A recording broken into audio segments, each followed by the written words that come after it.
کی خطرہ ہوتا ہے کہ پتہ نہیں اب ہمارے دلی نفاق کا ذکر ہوگا، کل ہوگا، اب تھوڑی دیر بعد رسول پاک کے پاس جبریل آ پہنچے گا اور ہمیں ڈسکس کرے گا۔ وہ ہمیشہ ہی خطرہ محسوس کرتے ہیں اور کھڑتے رہتے ہیں، محفل میں تو بیٹھے رہتے ہیں لیکن ساتھ ساتھ کھڑتے رہتے ہیں کہ کب ہم کو مار پڑے گی، کہ آیت آئے گی یا سورت آئے گی اور ہمیں ڈسکس کرے گا۔ تو جب سورت نازل ہو جاتی ہے اور کوالٹی وائز یا ہیبٹ وائز ان کا تذکرہ شروع ہو جاتا ہے کہ منافق وہ لوگ ہیں جو یہ کہتے ہیں اور منافق وہ لوگ ہیں جو یہ کہتے ہیں، اور ان کی جو مخفی اور خفیہ میٹنگ ہوتی تھی، اللہ کریم رسول پاک کو اس کی اطلاع دے دیتا کہ انہی لوگوں نے کل کے اپنی میٹنگ میں یہ بات کہی تھی۔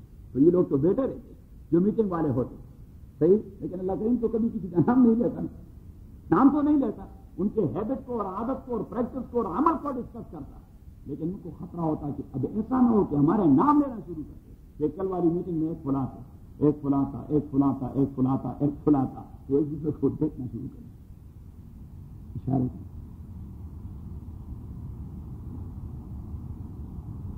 صحیح۔ وَإِذَا مَا أُنزِلَتْ سُورَةٌ، اور جب بھی نازل کی جاتی ہے ایک سورت، نظر بعضهم إِلَى بعض، وہ دیکھتے ہیں ایک دوسرے کو اور کیا کہتے ہیں کہ هَلْ يَرَاكُم مِّنْ أَحَدٍ، دیکھیے مجھے، هَلْ يَرَاكُم مِّنْ أَحَدٍ، ایک دوسرے کو اس طرح سے نہیں، کوئی آپ کو دیکھ رہا ہے نہیں دیکھ رہا، نکل جائیں۔ هَلْ يَرَاكُم مِّنْ أَحَدٍ، یا آپ کو کوئی دیکھتا رہا ہے، ثُمَّ انصَرَفُوا، پھر وہ چلے جاتے ہیں، صرف اللہ قلوبہم، اللہ کریم نے ان کے دلوں کو ہٹا دیا ہے حق سے، بِأَنَّهُمْ قَوْمٌ لَا يَفْقَهُونَ، کیونکہ یہ ایک ایسی گروہ ہے جن کو بات کی سمجھ نہیں آتی، بِأَنَّهُمْ قَوْمٌ لَا يَفْقَهُونَ، کیونکہ یہ منافق ایسے لوگ ہیں لا يفقهون کہ انہیں سمجھ نہیں آتی، وہ جانتے نہیں۔ لَقَدْ جَاءَكُمْ رَسُولٌ مِّنْ أَنفُسِكُمْ، لقد جاءکم، مجھے اپنی ذات کی قسم یہ تحقیقی بات ہے کہ آ گیا ہے آپ لوگوں کے پاس رسول، پیغمبر، من انفسکم، آپ میں سے، پیغمبر من انفسکم، آپ میں سے، انسانوں کے پاس میں نے انسان پیغمبر بھجوا دیا، انسانوں کے پاس میں نے پیغمبر بھجوا دیا، کوئی فرشتہ نہیں، کوئی جن نہیں، کوئی سپر نیچرل قسم کی مخلوق نہیں، آپ جیسا انسان اور آپ کا آدمی، تاکہ آپ ان کو کاپی کریں، تاکہ آپ اس کو کاپی کریں۔ اگر وہ آپ کے جنس کے نہیں ہوتے تو کیسے کاپی کرتے؟ آپ فرشتے کو نہیں کاپی کر سکتے کیونکہ اس کے تقاضے مختلف ہیں، آپ جنات کو نہیں کاپی کر سکتے کیونکہ اس کے تقاضے اور دماغ مختلف ہے، اس کی طبیعت مختلف ہے۔ تو اللہ کریم نے فرمایا کہ میں نے تو آپ کے ساتھ جو پیغمبر بھجوا دیا، من انفسکم، وہ آپ ہی سے، من انفسکم، وہ آپ ہی میں سے، تاکہ آپ اس کو کاپی کریں۔ اور یہ کیوں؟ آپ ذرا چلے گئے سورہ بقرہ،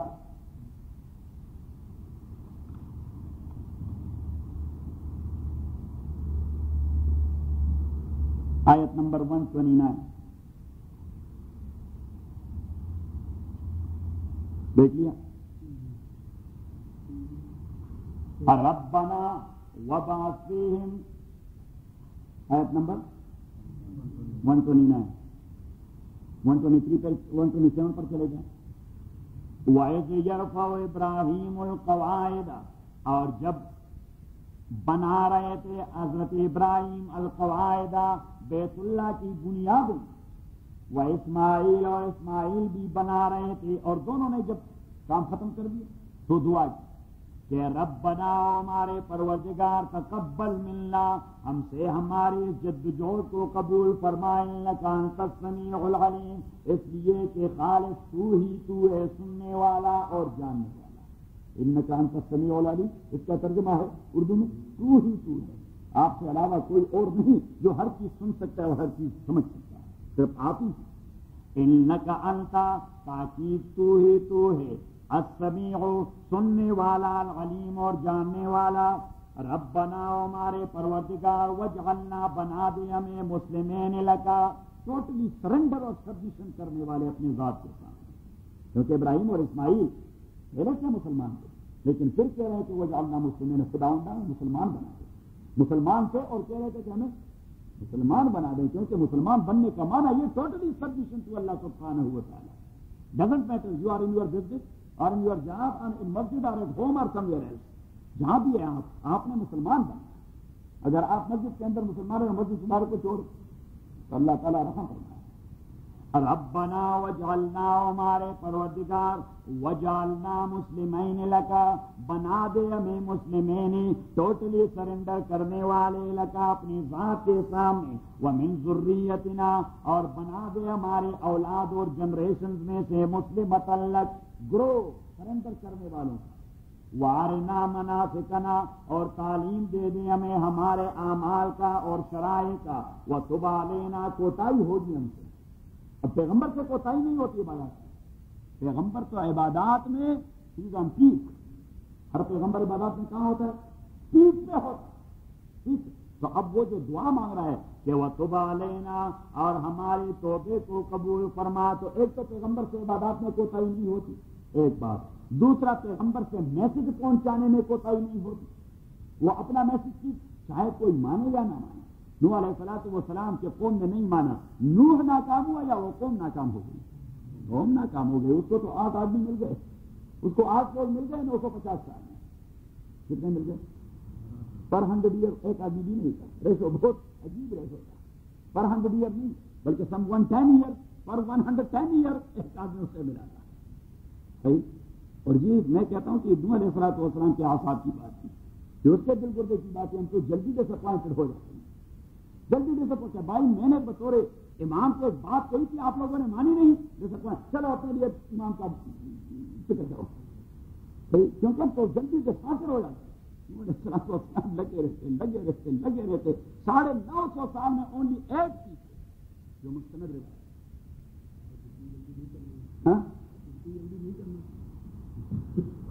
اللہ تعالیٰ ہمارے آثار کو مضبوط بنا دے۔ نوح علیہ السلام والے آثار، انبیاء والے آثار چاہیے، صحیح۔ تو نوح علیہ السلام کے آثار کی بات کی۔ اب 950 سال بہت لمبی مدت ہے، کتنی مدت ہے؟ بہت لمبی مدت ہے۔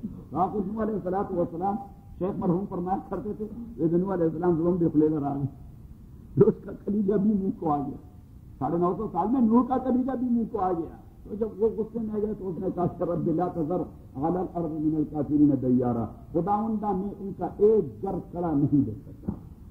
لوگوں کی بات نہیں کی، انہوں نے کہا مجھے اب ان کی دیواروں سے نفرت آنے لگی۔ جب نفرت انتہا تک پہنچ جاتی ہے، نفرت انتہا تک پہنچ جاتی ہے، فار ایگزامپل خدا نہ کرے اب شان سے میری نفرت پیدا ہو گئی، اس سے بس نہیں چلتا تو جاتے ہوئے اس کے مرسیڈیز کو اخلاق مار دوں، صحیح، کچھ نہ کچھ بوجھ ہلکا ہو جاتا ہے، اس کو نفرت پیدا ہو جاتی ہے۔ نوح علیہ السلام نے کہہ دیا کہ خداوندہ میری تو ان سے نفرت اتنی بڑھ گئی کہ ان کے دیوار بھی مجھے برے معلوم ہوتے ہیں، تو ان پر ایک ایسا عذاب لے آئے کہ ایک دیوار میں نہ دیکھ سکوں سدا کے بعد۔ تو آپ اللہ بھی ایسا عذاب لے آئے کہ دیوار کو کیا کوئی پتھر اور اینٹ بھی اور کچھ نہیں مل رہا تھا کسی کو، کہ وہ پتھر کہاں ہے، وہ اینٹ کہاں ہے، وہ دیہات کہاں ہے، وہ شہر کہاں ہے، اور اتنا بڑا علاقہ تھا، کوفہ سے لے کر استنبول اور ازمیر تک یہ بہت بڑا علاقہ تھا، استنبول اور ازمیر تک یہ بہت بڑا علاقہ تھا، صحیح۔ اور نوح علیہ السلام کی کشتی یہ کوفے سے روانہ ہو گئی اور وہاں ترکیہ جب پہنچ کر کوہیجی پر کھڑی ہو گئی، آج بھی کھڑی ہوئی ہے۔ آپ کچھ پیسے سے نکالے وہ ملین جو آپ کے پاس اللہ علیہ کے پاس ہیں، سارے کلاس کو آپ سیر کروائیں ارض الانبیاء کی، ہاں اس کشتی کی بھی جائیں گے، بہت سارے انبیاء کی تو بہت بڑی زمین ہے، صحیح ہے، یہ عراق ہے اور جارڈن ہے اور فلسطین ہے اور سیریا ہے اور ایجپٹ ہے اور سعودی عرب ہے اور یہ سارے ممالک ہیں، تو جائیں گے انبیاء صحابہ اور اولیاء اور پرانی زمین ارض الانبیاء کہتے ہیں، کیا کہتے ہیں؟ ارض الانبیاء۔ علامہ سید سلیمان ندوی رحمۃ اللہ علیہ نے ایک کتاب لکھی، مستقل کتاب لکھی، اور کتاب کا نام ہے ارض القرآن، کتاب کا نام ہے ارض القرآن، قرآنی زمین، یعنی قرآن میں جن جن زمینوں کا ذکر آیا ہے، جن جن علاقوں کا ذکر آیا ہے، وہ اس کی تاریخی حیثیت اور متعلقہ اقوام کی ہسٹری بیان کرتا ہے، بہت اچھی کتاب ہے۔ علامہ سید سلیمان ندوی رحمۃ اللہ علیہ کی کتاب کا نام ہے ارض القرآن۔ اردو آپ پڑھ سکتے ہیں؟ بھولے گا نہیں؟ اچھا، کیونکہ کچھ لوگ ایسے ہیں جو اردو میں بات کر سکتے ہیں لیکن اردو پڑھ نہیں سکتے، وہ اردو میں بات کرتے ہیں پڑھ نہیں سکتے، یہ جو ہے نا ان کی گرانی لاڑکانہ والی، تو وہ بھی اردو میں بیان کرتی ہے لیکن وہ اردو پڑھ نہیں سکتی۔ اگر آپ نے اس کو اردو میں کچھ دینا ہے تو آپ نے رومن میں لکھنا ہے، صحیح، یہاں سے لکھنا ہے.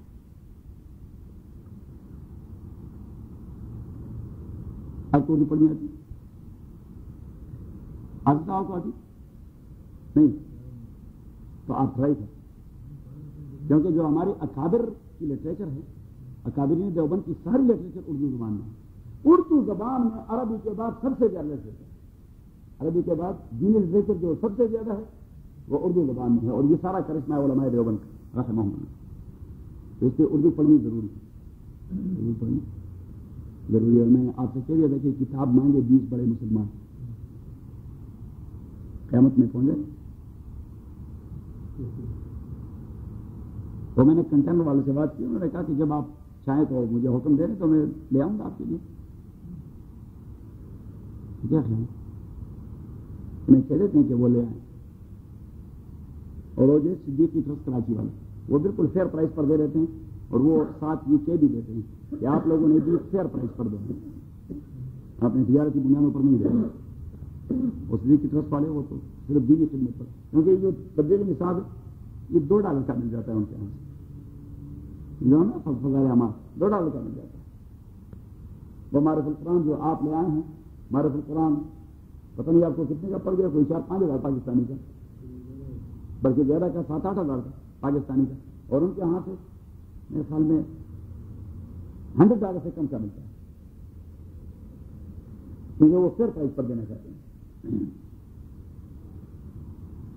ربنا وجعلنا مسلمین لک، اے ہمارے پروردگار اور بنا دے ہمیں مسلمین ٹوٹلی سرنڈر کرنے والے لک اپنی ذات کے آگے، ومن ذریتنا اور ہماری اولاد میں سے امتن ایک جماعت اور گروہ مسلمۃ لک جو سرنڈر کرنے والے ہوں آپ کے سامنے ٹوٹل. وارنا مناسکنا ہمیں صحیح طریقے سے ہمارے احکام بتا دیں کہ ہم نے اعمال کیسے کرنے. وہ ارنا مناسکنا کہ ہم نے اعمال کیسے کرنے، کس قسم کے اعمال سے آپ خوش ہوتے ہیں. نماز تو ہم پڑھتے رہتے ہیں، لیکن ابراہیم کہہ رہے تھے کہ خداوندہ مجھے نماز کا وہ طریقہ بتائے جس سے آپ خوش ہوتے ہیں. 2 قسم کی نمازیں ہوتی ہیں. ایک نماز وہ ہوتی ہے جس سے آدمی کی گلو خراشی ہو جاتی ہے کہ چلو ایک قرضہ ہے ادا کر دیا. یہ ہماری نمازیں یہ اس قسم کی ہیں جس سے بس ہماری گلو خراشی ہو جاتی ہے، چلو جی ایک قرضہ ہے ہم نے نماز ادا کر دی. ایک وہ نماز ہے جس سے اللہ خوش ہو جاتا ہے، تو وہ نماز وہ ہے جو رسول پاک نے پڑھی. وہ نماز، اور جس نماز سے اللہ خوش ہو جاتا ہے تو الٹیمیٹ رزلٹ اس کا یہ ہے کہ آپ کو روحانی سکون نصیب ہوگا اس سے. اگر آپ کو نماز پڑھنے سے روحانی سکون نصیب نہیں ہوتا، اٹ مینس کہ آپ کا فریضہ تو ادا ہو گیا لیکن آپ کے اس نماز سے اللہ خوش نہیں ہوا. ہماری نماز سے وہ جوتوں سے بچنے اللہ تعالیٰ بچائے، اللہ بچائے. ربنا وجعلنا مسلمین لک، خداوندہ میں بنا دے مسلمین لک سرنڈر کرنے والے اپنے ذات کے سامنے، ومن ذریتنا اور بنا دے ہماری اولاد سے امتن ایک امت مسلمت اللہ جو ٹوٹل سرنڈر کرنے والے ہوں آپ کے سامنے. وارنا مناسکنا اور دکھاؤ سکھا دے ہمیں مناسکنا ہمارے عبادات کے اعمال و احکام. وتب علینا اور ہم سے کوتاہی ہوگی تو ہمیں ہماری توبہ قبول فرما. رسول پاک صلی اللہ علیہ وسلم نے فرمایا کہ میرے دادا جی حضرت ابراہیم اپنی اولاد اور مسلمانوں پر کتنے مہربان تھے. 1000 سال بعد آنے والی اولاد قیامت میں جو آتی رہے گی نقصانات کرتی رہے گی، لیکن دادا جی 1000 سال پہلے اللہ سے ان کے لیے معافی مانگ رہے ہیں کہ ان کا توبہ آپ نے قبول کرنا ہے. یہ دادا جی کی مہربانی. رسول پاک نے فرمایا میرے دادا جان کی مہربانی کہ بچے کب پیدا ہوں گے؟ قیامت تک. ہم سارے ابراہیم کے بچے ہیں، ہم سارے اہل اسلام کیا ہیں؟ ابراہیم کے بچے ہیں. ابراہیم نے اس زمانے میں ہمارے لیے دعا کر دی کہ میرے بچے مجھے معلوم ہے ان سے کوتاہی ہوگی، آپ نے توبہ قبول کرنا. اگر کوئی اپنے کو ایڈمٹ کرے کہ میں نے خطا کی، میں نے گناہ کی ہے، خداوندہ میں نادم ہوں، تو آپ نے قبول کرنا. ہاں نہیں، کنفیشن والا نہیں، تو وہ توبۃ النصوح ہے. کیا ہے اس کے فیکٹر؟ ہاں ہاں اضمان الطاعات. یہ آپ نے یاد کرنا کہ توبۃ النصوح کس چیز کا نام ہے؟ رد المظالم، استحلال الخصوم اور اضمان الطاعات. رد المظالم، آپ نے کسی کا کوئی حق مارا ہے، کب؟ آج سے 15 سال پہلے، 20 سال پہلے. یہ جو ہم یہاں بیٹھے ہیں چلو اپنے کو ڈسکس کریں. مجھے نہیں پتا کہ آج سے 15 سال پہلے میں نے پناہ کے $5 مارے، نہیں پتا. یہ جو وہاں ریکارڈ میں موجود رہتا ہے آدمی بھول نہیں سکتا. آدمی نہ تو یہ بھول سکتا ہے کہ میرا حق فلاں نے مارا ہے، میرے $5 فلاں نے کھائے ہیں، اور نہیں یہ بھولتا ہے کہ میں نے فلاں کے $5 کھائے ہیں، صحیح؟ اور اگر آدمی آج سے 15-20 سال پہلے بھی کسی کا حق مارے، خیانت کرے، چیٹنگ کرے، دھوکہ کرے، فراڈ کرے، 20 سال بعد بھی وہ آدمی جب آدمی کو سامنے آ جائے شاید وہ بھول کیا ہوگا، لیکن آدمی کا ضمیر اس کو ملامت کر سکتا ہے کہ یہ آدمی کو صحیح، اور آدمی اس طرح سیدھی آنکھوں سے نہیں دیکھ سکتا اسے، ٹھیک ہے؟ لیکن اب شیطان نے اسے پکڑا ہوا ہوتا ہے، اس کا بس نہیں چکتا ہے کہ وہ $20 نکال کے چودھری فاضل صاحب کو دے کے فاضل صاحب یہ میں نے آج سے 12 سال پہلے آپ کا حق مارا تھا، اپیل ہے اور مجھے معاف کر دیں اللہ کے لیے، صحیح؟ تو ایک رد المظالم، کیا رد المظالم، کہ جو حق آپ نے جس کا مارا ہے اس کو واپس کرنا ہے، کیونکہ بغیر اس کے مغفرت کا کوئی سوال پیدا نہیں ہو سکتا۔ آپ کہیں گے کہ بھائی جی میں حج اور عمروں کے لیے جاتا رہوں گا، اور حج عمرے میں آدمی ایسا پاک ہو جائے گا جس طرح ماں سے پیدا، جس طرح والدہ سے، یہ تو بڑی آسان چیز ہے، پھر آپ لوٹ مار کرتے ہیں اور ذوالحجہ میں حج کے لیے جایا کریں، عمرہ کے لیے جایا کریں، اور وہاں آپ کی وہ رحالیں ہو، ہاں یہ غلط عقیدہ ہے۔ رسول کریم صلی اللہ علیہ وسلم جن گناہوں کا تذکرہ کرتا ہے وہ گناہ ہے جہاں آپ نے اللہ کے حق کی ادائیگی میں کوتاہی کی، کس نے کوتاہی کی؟ اللہ کے حق کی ادائیگی میں کوتاہی کی ہے، کیونکہ انسان کے حق کو مارنے کے لیے صرف ایک ہی طریقہ ہے، استعفاء یا رد۔ استعفاء کا معنی ہے کہ اسے بیان کر کے اس سے معافی مانگنا، ایسا بھی نہیں انڈیگوس کہ عوام صاحب چلو ایک دوسرے کو معاف کر دیں گے، کچھ کوتاہی متاہی ہوئی تھی، اور آپ کو پتا ہے کہ آپ نے اسے $5,000 کا نقصان پہنچا، آپ نے 5,000 اپنی جیب میں ڈالے، نہیں آپ اسے بتا دیں کہ عوام صاحب میں نے فلاں وقت میں آپ کے $5,000 مارے، آپ کو احساس نہیں ہوا تھا، تو یا تو آپ معاف کریں یا میں آپ کو واپس کروں گا، صحیح؟ اس طرح تو وہاں میں چاہیے شاید کوئی $1 سمجھ واپس ہی کر دے تو اچھا، لیکن سندھی ہوتے بڑے سخی ہیں، کیوں وہاں ہاں میں تو سندھ بہت گیا ہوں، میں تو سندھ گھوما پھرا ہوں، اور سندھی تو مجھے اتنے محبوب ہیں، سندھیوں میں بڑی بڑی اچھی صفات ہیں، اور زیادہ تر صفات ہمارے پٹھانوں سے ملتی رہتی ہیں، پتہ نہیں کہ آپ لوگوں نے ہمارے درمیان کوئی قلم بلم لگا کیونکہ بہت ساری صفات کامن ہیں، مشترک قسم کی صفات ہیں، تو میں تو سندھ میں جہاں بھی گیا ہوں لوگوں نے اتنے عقیدت کا اظہار و مظاہرہ کر دیا ہے، ایون تو میں لاڑکانہ گیا، ہاں لاڑکانہ گیا، وہاں جو پیرزادہ خاندان ہے، حالانکہ ان کا ہمارے جماعت سے اور علماء کی جماعت سے کوئی تعلق نہیں تھا، ان میں ایک نوجوان تھا، وہ میرے لیکچر سننے کے لیے آ گیا تھا، پھر وہ اس نے بڑا اصرار کیا ہمارے ڈاکٹر صاحب کو کہ نہیں لیا ہے باہر اپنے قاضی صاحب کو ہمارے گھر لانا ہے، اور ہم وہاں گئے، ان خاندان نے ہماری اتنی عزت کی، اتنی عزت کی، اور یہ آپ کے لوگوں میں مجھے پردے کا تصور بڑا اچھا لگا، پردہ آپ لوگوں کا بڑا قوی پردہ ہے، اب بھی ہے کہ اب نہیں؟ یہ میں عربی 80s کی بات کر رہا ہوں، اچھا کیونکہ حالات بدلتے رہتے ہیں نا، ہاں ابھی بھی آپ بیٹھے ہوں، عورتوں کی جگہ پوری ہو جائے تو مردوں کی جگہ ابھی اور عورتیں ہوں تو مردوں کی جگہ والے مرد کو اٹھائیں گے، چاہے اوپر بیٹھنا پڑے، ہاں یہی صورتحال ہمارے یہاں بھی ہے، ہمارے پٹھانوں کے علاقے میں بھی یہی صورتحال ہے، صحیح ہے؟ جیسی خاتون نظر آئی کہ اسٹاپ پہ کڑی ہے اور بس میں جگہ نہیں، تو 2-4 آدمی فوراً اٹھ کھڑے ہوں گے اور کنڈکٹر سے کہیں گے وہ خاتون کو لے آئیں، خاتون کو یہاں دیکھا، پتہ نہیں یہ کیوں نہیں، حالانکہ یہ تو انسانوں کا کامن جب بس میں جاتے ہیں خاتون جب ہاں بالکل کھڑے ہو جاتے ہیں، پہلے جوان کر جاتے ہیں، بعد میں جوان، بلکہ ہمارے ہاں تو یہ ہے کہ اگر لالا یہ ہے چودھری صاحب جس کے بال سفید یا جاوید انکل یہ آ گئے تو 10-12 جوان کھڑے ہو جاتے ہیں، بابا جی آپ آئیں یہاں بیٹھیں، وہاں سفید داڑھی کا ایک فائدہ یہ بھی ہے کہ بسوں میں تو رش ہوتا ہے نا، تو فوراً نوجوان اٹھ کھڑے ہوتے ہیں کہ بابا جی آپ یہاں تشریف رکھیں، ہاں پھر جب پہلے زمانے میرے خیال میں ہوا ہوگا، بعد میں کوئی مصیبت پیدا، کیونکہ یہ چیز جو ہے نیچرل، تو جب یہ نیچرل ہے تو نیچر کے خلاف تو آدمی نہیں جا سکتا۔ ابھی یہاں بھی دیکھیں گے عورتوں کے لیے کافی کرٹسی کی جاتی ہے، لیکن یہاں کرٹسی از مور دین کرٹسی، یہاں تو مصیبت ہے، ہاں نہیں that is more than respect. Punjab کے گاؤں میں یہ چکر ہے کہ وہ جو سکھ ہے نا تو وہ شاید وہ لوگ تو گائیں تو کچھ نہیں، میرے خیال میں یعنی یہ مسئلہ صرف اسلام کا نہیں، یہ میں انسان کی بات کر رہا ہوں کہ یہ خواتین کے ساتھ احسان کرنا اور اس کو احترام کا مستحق سمجھنا، بچوں کے ساتھ یا بوڑھوں کے ساتھ، یہ انسانوں کے کامن سینس ہے. تو یہ کامن سینس اگر کسی قوم کی خراب ہو جائے، شاہ رحمۃ اللہ علیہ جب ان چیزوں کو ڈسکس کرتے ہیں حضرت اللہ بدور بادغہ کے اندر، تو وہ اسے کہتے ہیں نوامیس الہیہ. نوامیس الہیہ کا معنی یہ کہ اللہ کریم نے نیچر، انسان کے نیچر میں جو چیز رکھی ہے، تو وہ فرماتے ہیں کہ ٹھیک کے طریقہ کار مختلف ہوگا لیکن بیسیکلی یہ چیز پورے انسانوں میں پوری دنیا میں موجود ہے، کیونکہ نیچر ہے انسان کا. تو اللہ کریم نے جینز میں رکھا ہوا ہے سنس آدم علیہ الصلوۃ والسلام سے. لیکن پھر وہ کہہ دیتا ہے کہ اللہ من عصت مادتہ، البتہ اگر کسی کے نیچر میں فساد آ گیا ہے تو پھر اس فرد میں یا اس قوم میں آپ وہ چیز نہیں دیکھ سکتے. تو یہ ایسا نہیں کہ نیچرل نہیں، نیچرل ہے، لیکن اس کا نیچر جو ہے اس کی بدن کی اندرونی کیمسٹری تبدیل ہو چکی ہے، کیمسٹری تبدیل ہو چکی ہے.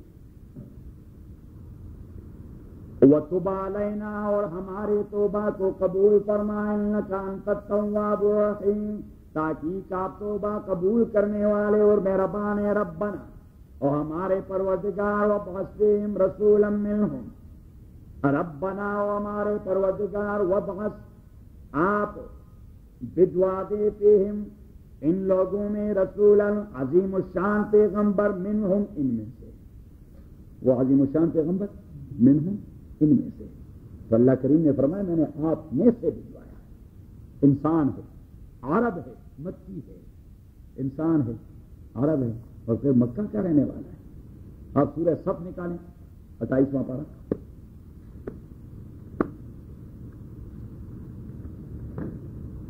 اچھا، تو چودھری فاضل صاحب، میں نے اپنے ذہن میں یہ طے کر دیا کہ جو جولائی 4 کے بعد جو ویکنڈ آ رہا ہے، جولائی 4 کے بعد جو ویکنڈ آ رہا ہے، لیکن جولائی 11 آئی تھنک، جولائی 11 سنڈے، جولائی 11، تو وہ دن یوتھ اور آپ دونوں کے لیے پریزنٹیشن کے لیے مقرر کیا جائے. آپ کا کوئی کام تو نہیں وینکوور میں اس دن؟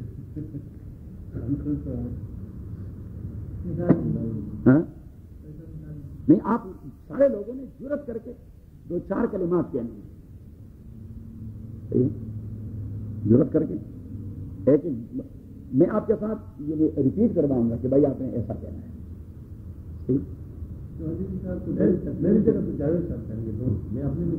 نہیں، یہ کوئی اتنی مشکل بات تو نہیں ہے. اور ایک بار اگر آپ لوگوں نے جرت کی، 2-4 باتیں کہہ دی، پھر آپ فلوئنٹلی بولتے جائیں گے، کیونکہ یہ پردہ ہے، اگر ایک بار ہٹ گیا تو بس ہٹ جاتا ہے.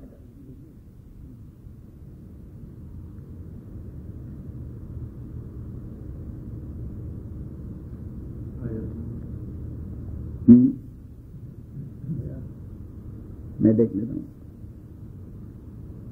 سورہ صف کے بعد ہے سورہ جمعہ.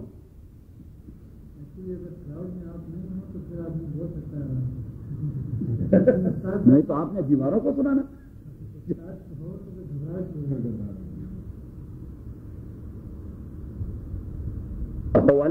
میں جب پہلی بار تقریر کر رہا تھا اس زمانے میں اسٹوڈنٹ تھا، اور بہت بڑی گیدرنگ تھی، اور میں شیخ کے ساتھ گیا تھا، شیخ کا بیان تھا، اور اتنی بڑی گیدرنگ تھی کہ مسجد اندر باہر اور سڑک پر لوگ کھڑے ہیں اور یہ اور وہ، اور مجھے بتائے بغیر شیخ نے حکم دے دیا کہ آپ اٹھ کے ایک بیان دے دیں، اور موضوع بھی دے دیا، موضوع بھی دے دیا کہ فضیلت علم پر ایک بیان دے دیں. کیونکہ ایک طالب علم کی، ایک عالم کی بستار بندی ہو رہی تھی، تو اس نے کہا کہ فضیلت علم پر ایک بیان دے دیں، اور اس نے مجھے آیت بھی سما دی کہ قل هل يستوي الذين يعلمون والذين لا يعلمون انما يتذكر اولو الالباب وقال رسول الله صلى الله عليه وسلم كن عالما او متعلما او سامعا او خادما ولا تكن خامسا فطول. اب چیزیں تو مجھے یاد تھی، اسے کنوے کرنا تھا، ایکسپریس کرنا تھا، اور ہزاروں کے مجمع کے سامنے. شیخ نے تو 15 منٹ کہہ دیا تھا، میں نے آدھے گھنٹے تک چلایا. سخت سردی تھی، بدن سے ایسا پسینہ رواں دواں تھا جس طرح ایک اوشن، اور میں ایسا محسوس کر رہا تھا کہ آسمان اور زمین کے درمیان لٹک رہا ہوں. لیکن بس وہ پردہ ہٹ گیا. پھر جب بھی شیخ کے ساتھ جاتا صحیح تو شیخ کہہ دیتا کہ کتنا بیان دو گے، میں نے کہا جس طرح آپ حکم دے دیں. پھر مسئلہ چل پڑا. بس ایک بار ہے جو چیزیں ختم ہو جاتی ہیں. آیت نمبر 2 وَهُوَ الَّذِي بَعَثَ فِي الْأُمِّيِّينَ رَسُولًا مِّنْهُمْ. اللہ وہ ذات ہے بعث فی الامیین جس نے بھجوا دیا ہے فی الامیین. اس ماحول میں دو قسم کے لوگ رہتے تھے, ایک اہل کتاب یہود اور نصارہ, اور دوسرے ان کے مقابل میں وہ لوگ جو نہ یہود تھے اور نہ نصارہ تھے. تو ان کا لقب پڑ گیا تھا امی, کہ these are uneducated people, they have never got any message from the sky. انہوں نے آسمان سے کبھی کوئی میسج وصول نہیں کیا. So they are uneducated, they are illiterate. یہ امی ہے. یہ کیا ہے؟ امی. ایسا نہیں کہ وہ اس معاملے میں اڑپڑ تھے کہ کچھ پڑھ نہیں سکتے تھے, وہ تو بڑے بڑے ادیب تھے, وہ تو بڑے بڑے ادیب تھے. ایسا فر مقالہ لکھ لیتے کہ آدمی حیران ہو جاتا. قرآن کریم کی تفسیر کے لیے رسول پاک صلی اللہ علیہ وسلم نے اس زمانے کے شعراء کے کلام کو بنیاد بنا دیا کہ ایک ورڈ جب قرآن کریم میں استعمال ہو چکا ہے تو اگر میں نے اس کی کوئی انٹرپریٹیشن نہیں کی ہو تو آپ رائٹ اوے دیوان العرب میں, کلاسیکل پوئٹری میں اور کلاسیکل پروز میں جائیں کہ وہاں انہوں نے اس لفظ کو کیسے کنٹیکسٹ میں استعمال کر دیا ہے, تو وہی اس کا قرآن میں معنی بھی ہوگا. اگر میں آگے مینس کہ وہ بڑے اس حوالے سے بہت بڑے شاعر اور بہت بڑے صحافی اور بہت بڑے کتابوں لکھنے والے, اور ایسا نہیں کہ ان ایجوکیٹڈ لوگ ان اے سینس کہ وہ کچھ الف بات آسا بھی نہیں جانتے تھے. تبھی تو رسول پاک صلی اللہ علیہ وسلم نے غزوہ بدر میں بہت ساروں کی ڈیوٹی لگائی کہ آپ نے 10 انصار کو پڑھانا ہے, تبھی آپ واپس جائیں گے. تو 10 انصار کو کون تھے پڑھانے والے؟ اہل مکہ تھے. کون تھے؟ اہل مکہ. وہ پڑھانے والے تھے, پڑھنے والے تھے, لکھنے والے تھے, سب کچھ تھے, لیکن امی ان اے سینس کہ ان کے پاس کوئی آسمانی کتاب نہیں تھی. ہاں وہ امی ہے. اچھا, تو ان کے پاس کوئی آسمانی, ایک بات. اور دوسری بات کہ قرآن کریم میں مکہ معظمہ کو ام القرى کہا گیا ہے. کیا کہا گیا ہے؟ ام القرى main centre of the Globe. ام القرى مین ام مین سینٹر. ام ماں کو بھی کہتا ہے, سینٹر کو بھی کہتا ہے. ام القرى main centre, centre of the globe, of centre of the world. اور امام ابو حنیفہ رحمۃ اللہ علیہ سے پوچھا گیا کہ مکے کو ام القرى کیوں کہا گیا, تو امام ابو حنیفہ رحمۃ اللہ نے بڑی عجیب تشریح کر دی. اس نے فرمایا کہ آپ جیوگرافیکلی دیکھیں, کس طرح دیکھیں, جیوگرافیکلی آپ دیکھیں تو مکہ معظمہ یہ گلوب میں ایسے جگہ پہ موجود ہے جس طرح انسانی بدن میں یہ بیلی بٹن جہاں لگا ہوا ہے یہاں پہ, اور جس طرح بیلی بٹن سارے بدن کو کنٹرول کر جاتا ہے. پیٹ خراب ہو جاتی ہے تو بیلی بٹن میں درد شروع ہو جاتا ہے, اور پھر لوز موشن بھی ہو جاتا ہے, پاؤں بھی درد کر جاتے ہیں, سر پر بھی تکلیف, اس لیے کہ وہ جو سینٹر ہے سینٹر میں گڑبڑا چکا ہے. سینٹر میں گڑبڑ, کیونکہ یہ سارے اعصاب جو ہیں تو اس کے مرکزی اعصاب یہاں بیلی بٹن میں, جس طرح یہاں پہ اللہ کریم نے اس کو باندھا ہوا, اس طرح ہے کہ نہیں باندھا ہوا. جب آدمی کا پیٹ ہمارے علاقے میں دیہات میں جب پیٹ خراب ہو جائے اور پیٹ میں تکلیف ہو جائے تو وہاں پہ جو اطباء ہیں, طبیب, ڈاکٹر نہیں, طبیب جو جڑی بوٹیوں سے علاج کرتی ہیں, تو وہ زیادہ تر یہ کہہ دیتے ہیں کہ آپ ایسا کر دیں, اس طرح بیٹھ جائیں. صحیح. اور دوسرا آدمی یہ کیا کہتے ہیں اس کو, ایڑی, یہ اپنا ایڑی آپ کے اس بیلی بٹن پر رکھ کر اس طرح گھما دیں, اس طرح ٹوسٹ, تاکہ وہ اعصاب کی جو کھچاؤ ہے وہ ختم ہو جائے. صحیح. اور دوسری بات وہ کہتے ہیں کہ اب آپ کو کب پتا چلے گا کہ آپ کا اعصابی تناؤ اور کھچاؤ ختم ہو گیا اور اعصاب ٹھیک ٹھاک اپنی جگہ پہ چلے گئے, تو وہ طبیب مشورہ دیتے ہیں کہ آپ نے اپنے ہاتھ اس طرح پاؤں کو سمیٹتے ہوئے نہیں, اس طرح آپ نے یہاں پہ سیدھے بھجوانا اور پہنچانا. جب آپ کی یہ انگلی یہاں تک پہنچ گئی تو اس لیے کہ اعصاب ٹھیک ٹھاک, اگر آپ کے نہیں بنتے اور آپ کو تکلیف ہوگا تو اٹ مینس کہ اعصاب از ناٹ ورکنگ ویل. صحیح. اگر آپ یہ محسوس کرتے ہیں نہیں پہنچ رہے تو پھر وہ کہتے ہیں کہ یہاں پہ سرسوں کا تیل, صحیح, اور یہاں پہ سرسوں کا تیل, اور بیلی بٹن پہ سرسوں کا تیل, اور یہاں پہ سرسوں کا تیل, اور یہاں پہ سرسوں کا تیل. تو یہ عمل, اسے مالش کریں, اسے مالش کریں, صحیح, اس کو مالش کریں, اس کو مالش کریں, اور اس کو مالش کریں. 2-3 بار آپ کر جائیں گے تو وہ اعصاب کا تناؤ ختم ہو جائے گا. ہمیں جانتا گوتی رسی کرنا جی بھائی, میں نے حکمت پڑھی ہے. میں ویسے ہوں سند یافتہ حکیم، آپ کو یہ پتہ نہیں ہے؟ وہ ہمارے دوسرے شیخ جو تھے وہ تو حکیم اقبال خان کے شاگرد تھے اور طب کالج دہلی کے فاضل تھے، طب کالج تھے، اور وہ اپنی دوائیاں، بلکہ دوائیاں تو کیا، وہ تو اپنے انجیکشن بھی تیار کرتے ہیں، اپنی چیزیں وہ اپنی لیبارٹری میں، دیہاتی لیبارٹری میں تیار کرتے اور اس کا انجیکشن لگاتے، اور ایسا بہترین انجیکشن ہوتا مختلف بیماریوں کے لیے، جس طرح اینٹی بایوٹک زبردست کام کرتا ہے، اس کا انجیکشن بڑا مشہور تھا، 100 سال کی عمر میں وفات پا گیا، صحیح، لیکن میں نے پریکٹس نہیں کی، میں نے بس صرف سند لے لی، 3 سال اس کے پاس پڑھ لیا طب، اور سند لے لی اور وہ ختم، سند کو وہاں تھما دیا الماری میں۔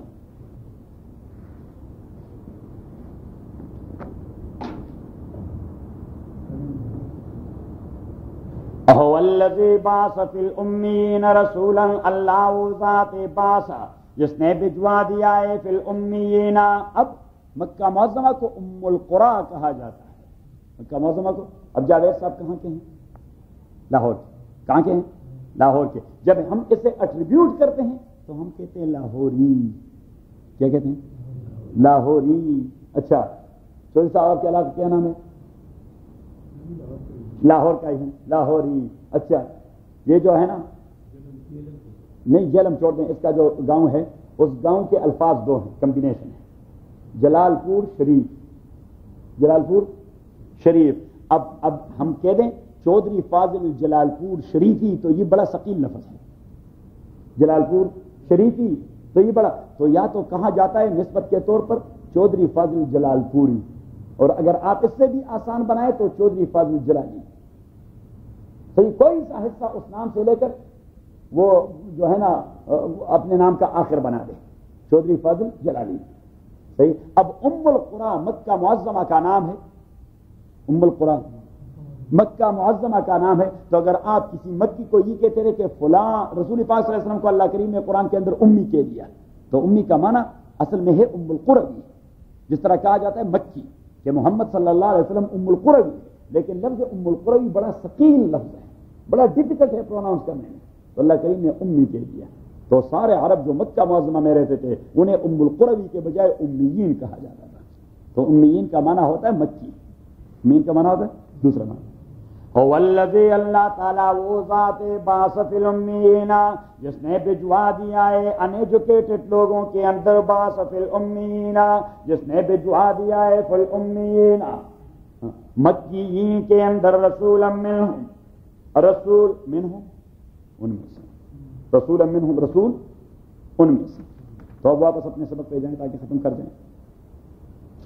لقد جاءکم رسول من انفسکم، مجھے اپنی ذات کی قسم تحقیقی بات ہے، آ گیا ہے آپ لوگوں کے پاس رسول عظیم الشان پیغمبر۔ رسول کے اوپر آپ 2 پیش دیکھتے سے کہتے تنوین، اور تنوین کا استعمال عربی لغت کے اعتبار سے کبھی تحقیر کے لیے اور کبھی تعظیم کے لیے، تو یہاں تعظیم کے لیے رسول عظیم الشان پیغمبر، من انفسکم آپ میں سے، من انفسکم آپ میں سے۔ اور حضرت انس فرماتے ہیں کہ حضور نے یہ آیت ہمارے سامنے پڑھی تو فرمایا رسول من انفسکم، تو اگر آپ ایک فا اس سے ضمہ اور پیش ہٹا کر اس کے اوپر زبر لگا دیں انفس، تو یہ پھر سپرلیٹو ڈگری بن جاتی ہے نفیس کی، سپرلیٹو ڈگری بن جاتی ہے نفیس کی، اور نفیس کا معنی خوبصورت، نفیس کا معنی بہترین طبیعت والا، نفیس کا معنی بڑی نفاست والا، جس طرح ہمارے چودھری صاحب ہیں ہر وقت اپنے آپ کو نفیس رکھتے ہیں، گڑی اس کی کمالی اور کپڑے کمالے اور اس کے بال ٹھیک ٹھاک اپنی جگہ پر بیٹھے ہوئے اور سب کچھ، تو ایسے کہتے ہیں نفیس۔ تو حضور پاک صلی اللہ علیہ وسلم نے فرمایا کہ انا انفسکم نسبا، میں نسب کے اعتبار سے آپ سارے لوگوں میں نفیس نسب والا ہوں، کیونکہ بنو ہاشم کا نسب وہ تو پورے عرب میں جانی پہچانی نسب، سادات کہے جاتے ہیں، سردار ہیں ہمارے۔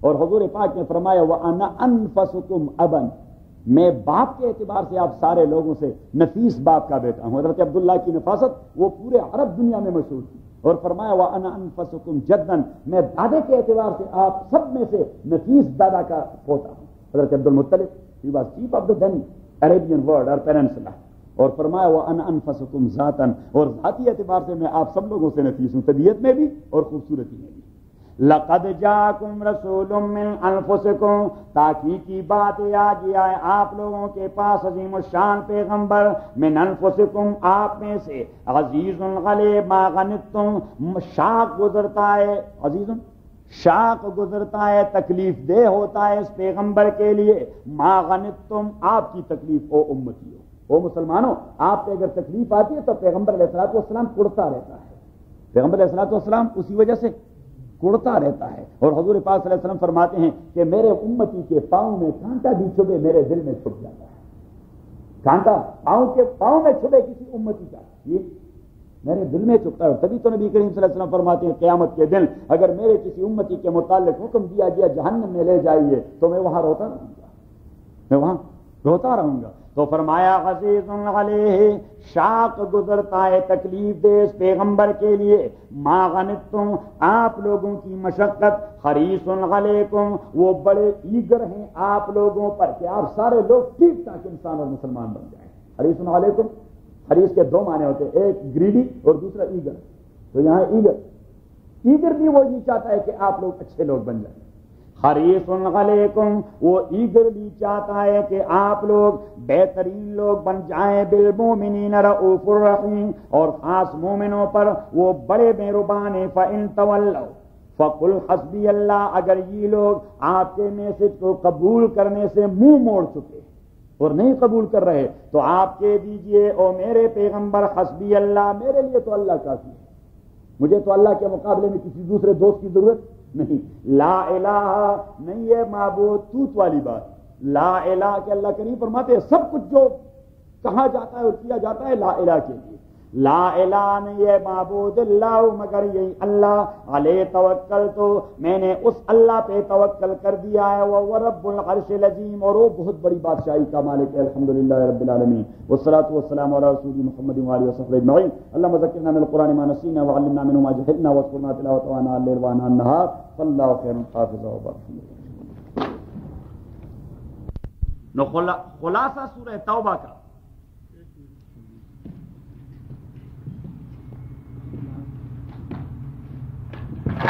صاحب ایسا نہیں، جلدی کرنا ہے۔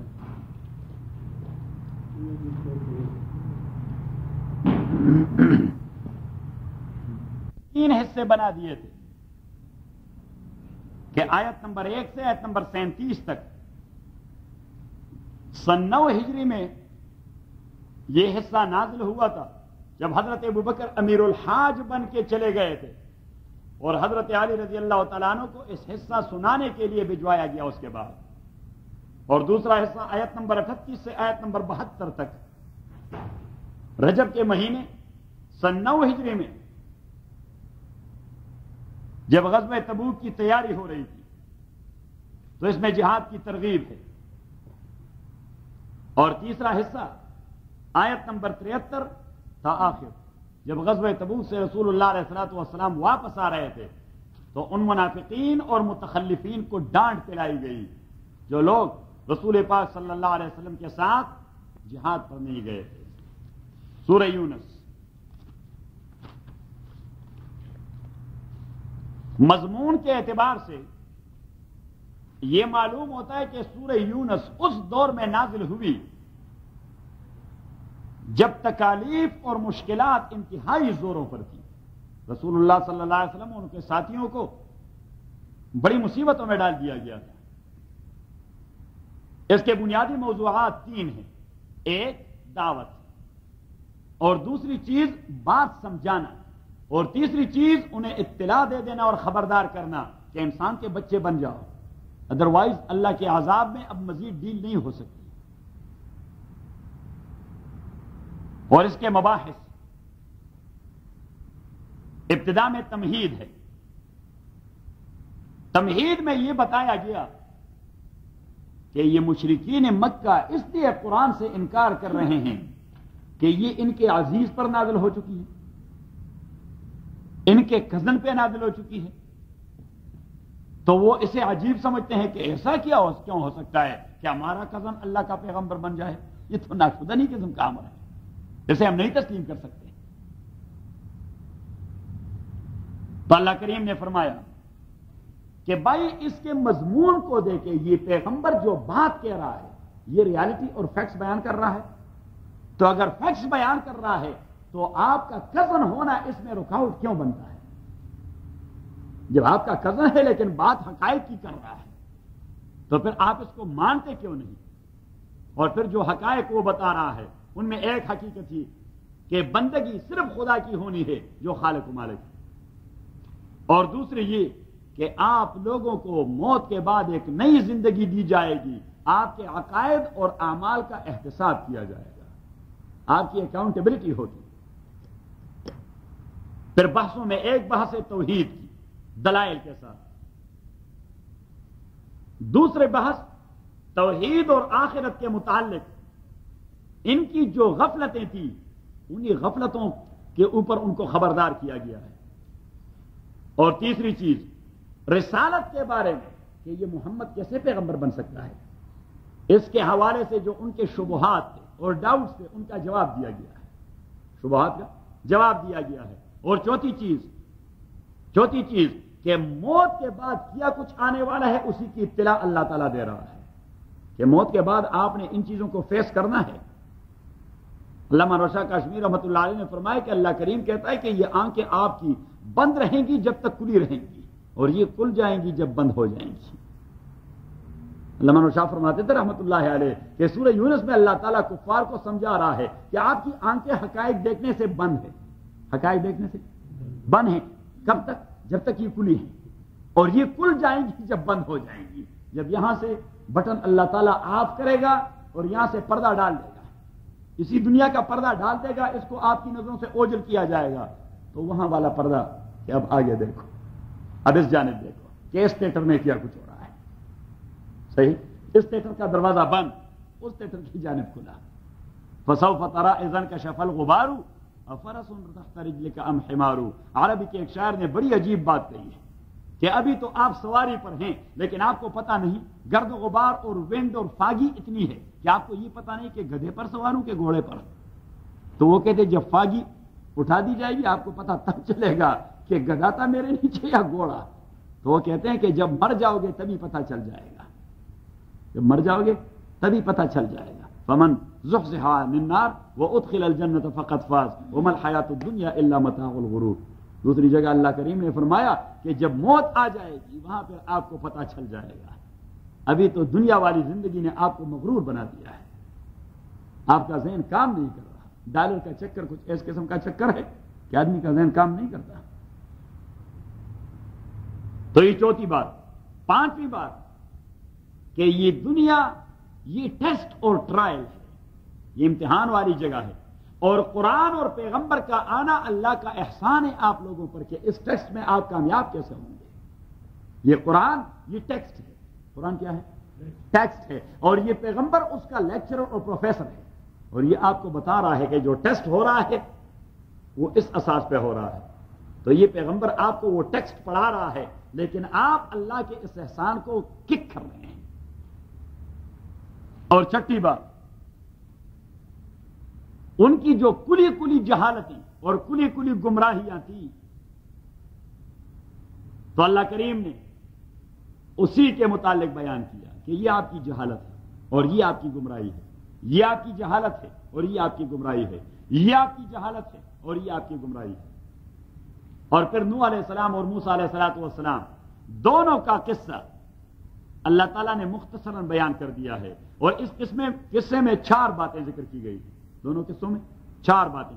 ایک یہ کہ او مکے والو، آپ لوگوں کا رسول پاک صلی اللہ علیہ وسلم سے اللہ کہہ رہا ہے کہ او محمد صلی اللہ علیہ وسلم، یہ لوگ آپ کے ساتھ جو معاملہ کر رہے ہیں یہ کوئی انوکھی اور نئی بات نہیں. اس قسم کے لوگ نوح اور موسیٰ کے ساتھ یہ معاملہ کر چکے تھے. یہ ایسا نہیں کہ آپ سے یہ کر رہے ہیں، نہیں، آپ سے پہلے سابق انبیاء سے بھی. آپ ذرا سورہ زاریات نکالیں 27 پارہ نمبر 27.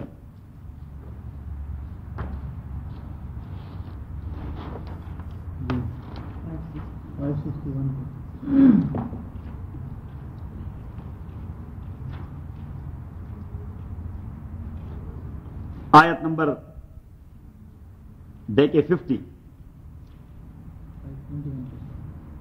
نکال لیا. فَفِرُّوا إِلَى اللَّهِ، بالکل 27واں پارہ جہاں شروع ہو جاتا ہے تو تقریباً 8-9 آیتیں اس کے جب ہو جائیں، آیت نمبر 50 آصف صاحب نے نکال لیا.